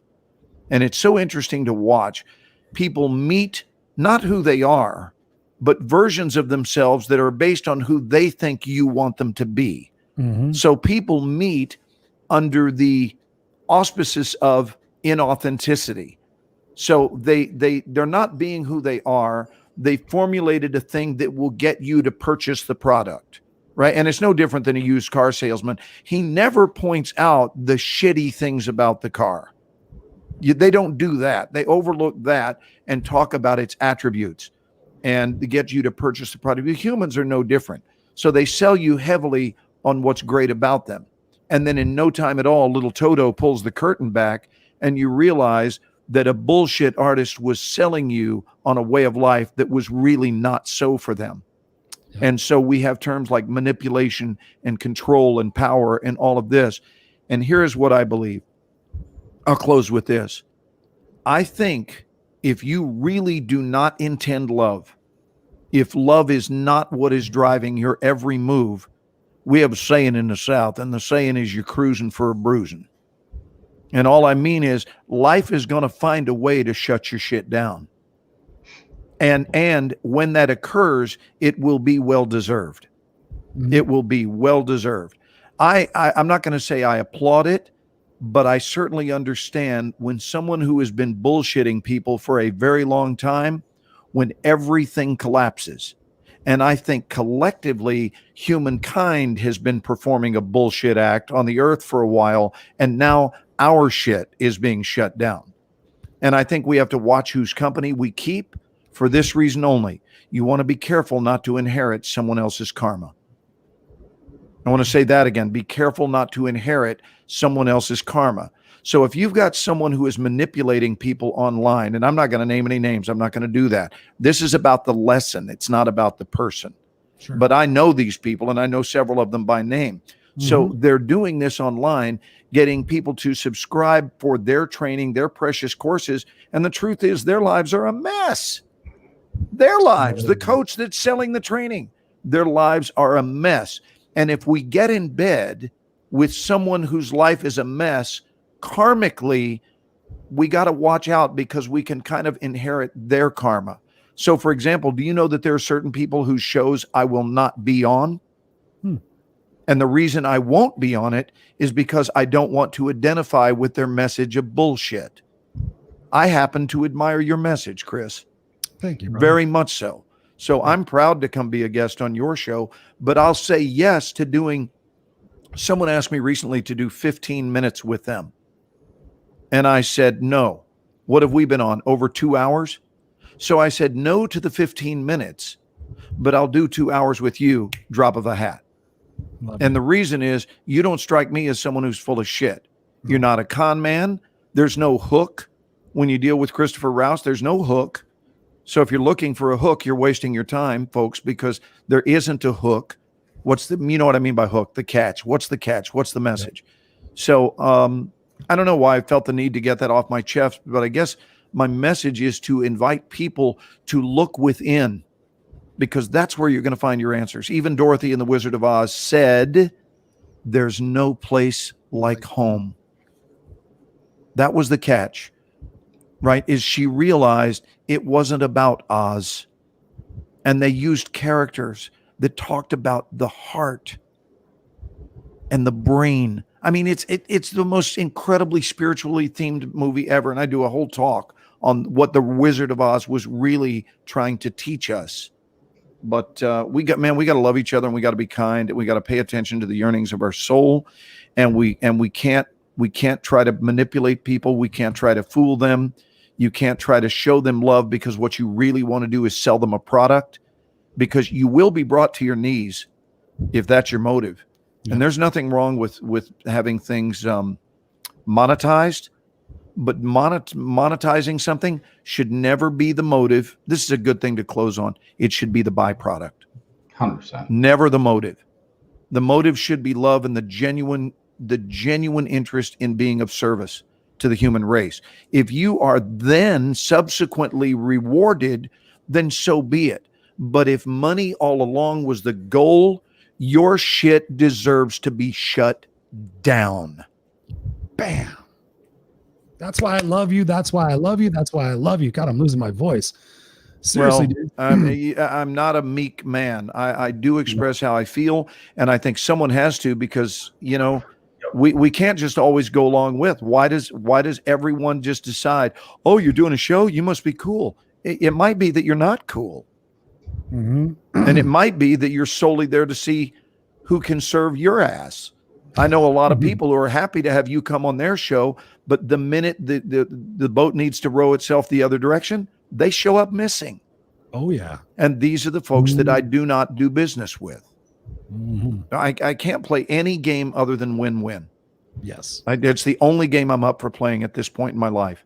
Stephen Cover, you got to do it. I personally can't. Thank you. I know these three individuals, or the other two individuals with us, agree the same. I know that the people that are tuned in and listening to that agree the same, because your heart and your mind and your soul, Glenn, are so unbelievably pure and just true, and just people gravitate towards that. People want that. I mean, that's like, for me, it's a thirst. It's like, when can I talk to Glenn? When can I watch Glenn? When can I interact with Glenn again? Because that's what life is really about. And that's what this goal is about with these shows. I'm sure the same with the clinic, cut. Are you trying to say the Ken and Glenn show with a guy named Scott? Show. Yes, with a guy named Scott. Yes. Yeah. That's the beauty of doing these things and bringing this family together and bringing all these souls together to continue that journey. So thank you, Glenn, for being who you are. It's my pleasure. And will you forgive me? Ken is texting me right now. So JV, a pleasure. Happy to be with you on your show sometime because I love your heart and I love your mind. Scott, love the work you're doing, brother. And it's right here in the precious Lone Star state of Texas. Yeah, we're only a 3-hour horrible drive away. Chris, thanks for having me, man. I got to skate, but you guys have a beautiful Friday and a great weekend. Love you, brother. Thank you. Right back at you. Final words, gentlemen. Wow. I don't know if we can end anything besides what that was, but JV, Scott, please. Well, I did mine. It's Scott's turn. Scott, you get a turn too. Well, I'll interact with everybody. Well, wait a minute. Wait, Scott. Oh, what's there that? you go. For a minute, you cut out. No. So let's tag on to what Glenn just said, and I think that Wizard of Oz metaphor is a good one to finish on. And we've got that 3%, 1%, whoever's owning the majority of the wealth in the world right now is dictating everything to us, and we have this illusion of strength in that person. And what we don't realize until we meet coaches who coach these people is those people are more broken than any of us. And they're the ones who are making the rules and telling us what to do. And they're living in fear. They don't want to lose their control. And so I want to end on this. This is the time for the masses to step up and realize everything that Glenn was just pushing the questions hard with the why. Why don't we know? Never mind believe. Why don't we know that we are creator and we have the capacity to become anything we want to become? Once we know that, and I love that little video with stop it. Once we just stop it, and I want to back up a little bit too, because Chris, you and I both speak on a podcast network that speaks to people who often have some kind of a mental challenge or a physical challenge. So a lot of people are going to listen to that and be triggered by that if they hear this show. They're going to say, what do you mean stop it? I just can't stop it. That's disgusting and that's horrible and you don't understand my situation. Here's what I want to tell everybody. We are not saying that to you as a negative. We're not telling you what you are feeling is not real in that moment. Listen to what I said. We're not telling you what you're feeling. Your feeling of what's happening creates the reality. You can change that feeling. You can change that feeling. You can change that feeling. That's what stop it means. So is it going to be easy? Are you going to be able to break down all those components of your old identity that was built by somebody else in a moment? Here's the truth. You can. It's up to you. There's choices you've got to make. And I'm not saying it's easy because your whole existence is built on that. So it's going to feel like you're yanking out a platform underneath you. You're essentially your foundation. And it's going to be scary as heck. No one's arguing with you. But the minute you realize your power, that you can stop it, and I promise you can, it's going to be insane. You're going to be able to do anything you've ever dreamed. And that might sound hokey and might sound crazy. JV said it. There's a point of just awareness. Just give yourself permission, get to that space. Just start. Every single great business book talks about start. Say stop it, make the start. That's what I'm going to end on, because there's nobody listening to this that doesn't come from a vantage point that's unique to this existence, and you are brilliant. I want you to find your brilliance. Stop not believing you have it. Start being amazing. That's what I can give you. Awesome. Gentlemen, wow. Where can people get a hold of you guys to continue the conversation after this? Where can people reach out and get more of you guys? JV? Well, I want to give you the link again because I want you to get my book for free so that you have the whole book. It's I'm going to type it at the same time you're saying it. So go ahead. ConsciousMillionaire.com/free book. ConsciousMillionaire.com/free book. What I most want you to read is page 66. It's about a 4-page section on new wealth consciousness. And really, it's about your new wealth consciousness. And read that, because I think that can shift you in a very powerful way, especially in this moment in time. I sent out an email today, and I actually have to paraphrase it because I just wrote it. I didn't memorize it, but it was for entrepreneurs. And I said, you can make 2020 your best year. Let others live a recession if that's what they want. But you don't have to live a recession. That's just what's going on the outside. You get to choose what you want from your life and from your business. And I think that's true for all of us. There's the external world. I've made a decision that because I have underlying conditions, that I'd be one of those candidates who could die. And so I've said, I think I belong on the earth. I think I have a mission that's not complete, but I have to do something about that. I have to make decisions to protect myself and make sure that I don't get infected and unwittingly affect other people. Mm-hmm. Right? And so we all have responsibilities based on that calling that we hear.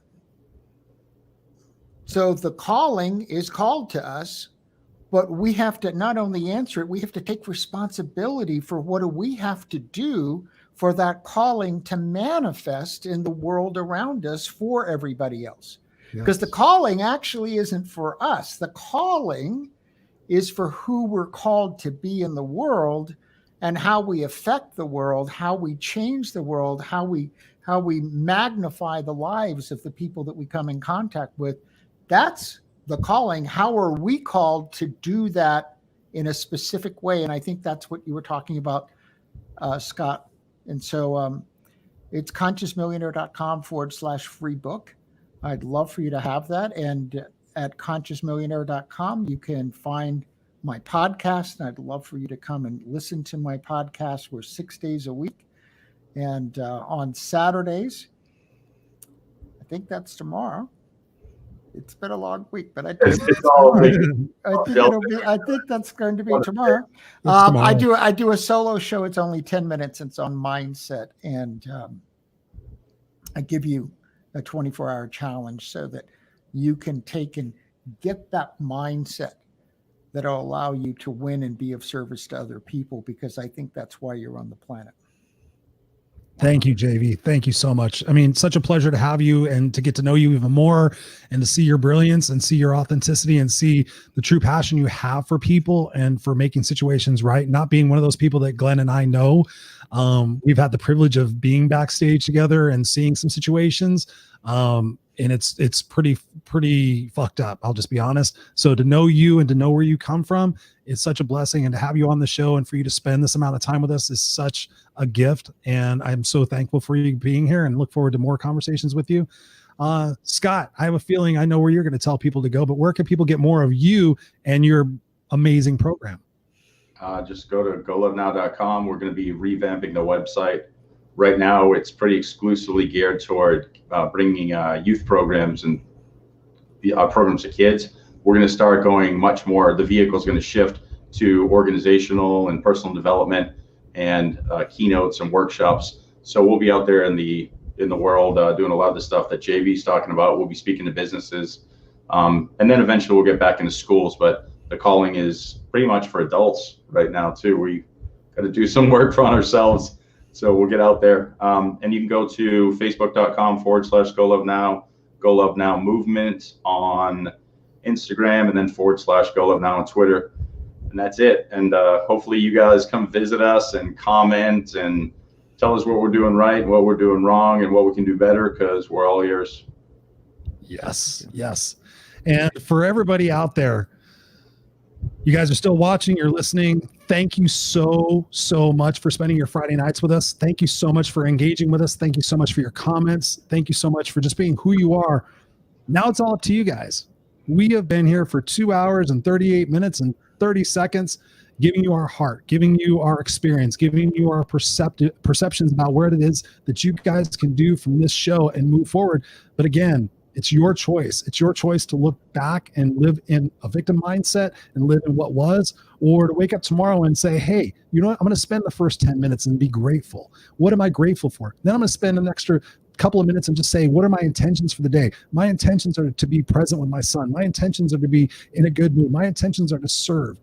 Set out your intentions. Don't wake up and start looking at the news. Don't wake up and start looking at all the negativity and what's going on. Because guess what, ladies and gentlemen, that's what your day is going to unfold. Your day is going to look for what those things are. And it's so miraculous. And all the words of wisdom that these gentlemen and myself have dropped tonight, it's up to you to take those notes and put them into action and go share them with other people to make them a part of your new life. Again, it's about that flexibility, that adaptability, that curiosity, that adventure that we have when we're kids, where we're not so preoccupied with what the outcome is going to be. We just get on our bike and we go. We get on our skateboard and we go. We say what's on our minds. We do what we feel we want to. We object what we don't. And then we're adults and we lose that. We get conditioned to be, play it safe. And the whole point of the show is, what's the new normal? The new normal is that you're constantly evolving. We're constantly growing. And when you show up and you spend this time and you invest this time to grow yourself, instead of binge watching Netflix for 20 hours and coming out of it going, wow, what's going on with the world? Where's my stimulus check? What the fuck am I going to do? That's the deciding factor we all get to do. So again, just thanking you guys for what you guys bringing here and sharing, and the guests that we have. Next week we have a phenomenal another panel coming up. We have some fun coming up. Scott, who is tell us who is going to be coming next week from that did the video for Go Love Now. Yeah, so we've got Ty Sweet, and he's a rapper, and he's also known as the voice guitarist. He has played on many stages. He does some amazing stuff. You can check out the Go Love Now music video on YouTube. He'll be here to work with us. Also, we have Travis, right? Travis Barton's going to be here, who's another co-host or another host on Speaking to the Heart podcast network. And it's going to be a lot of fun because they're a very different dynamic too. They're super intelligent, super creative. Again, I mean, these shows we're bringing people who are speaking from the heart. It's kind of funny that, that's where we met, Speaking to the Heart, but they're really speaking from the heart. And I never questioned that I'm going to, every Friday night, it's almost like this used to be the end of my week where I relax. Now this is my growth mode. I come in and I listen to two other brilliant people and I'm like, I have to learn and grow. And I don't think it's a bad thing. Three brilliant people. I've said two new brilliant people. I'm not saying you're not a brilliant person. I'm saying new. You're included in the brilliance. It's obvious. And we're brothers from another brother, so we're one. Oh, yes. And actually, we're all one. So what's the difference? Yes. We're one superhuman, inclusive being that's sharing our brilliance and growing together in union. Yes. All right. With that, ladies and gentlemen, we wish you an awesome Friday night. We wish you an awesome weekend. Go out there, kick ass, take names, and be who it is that you are. I love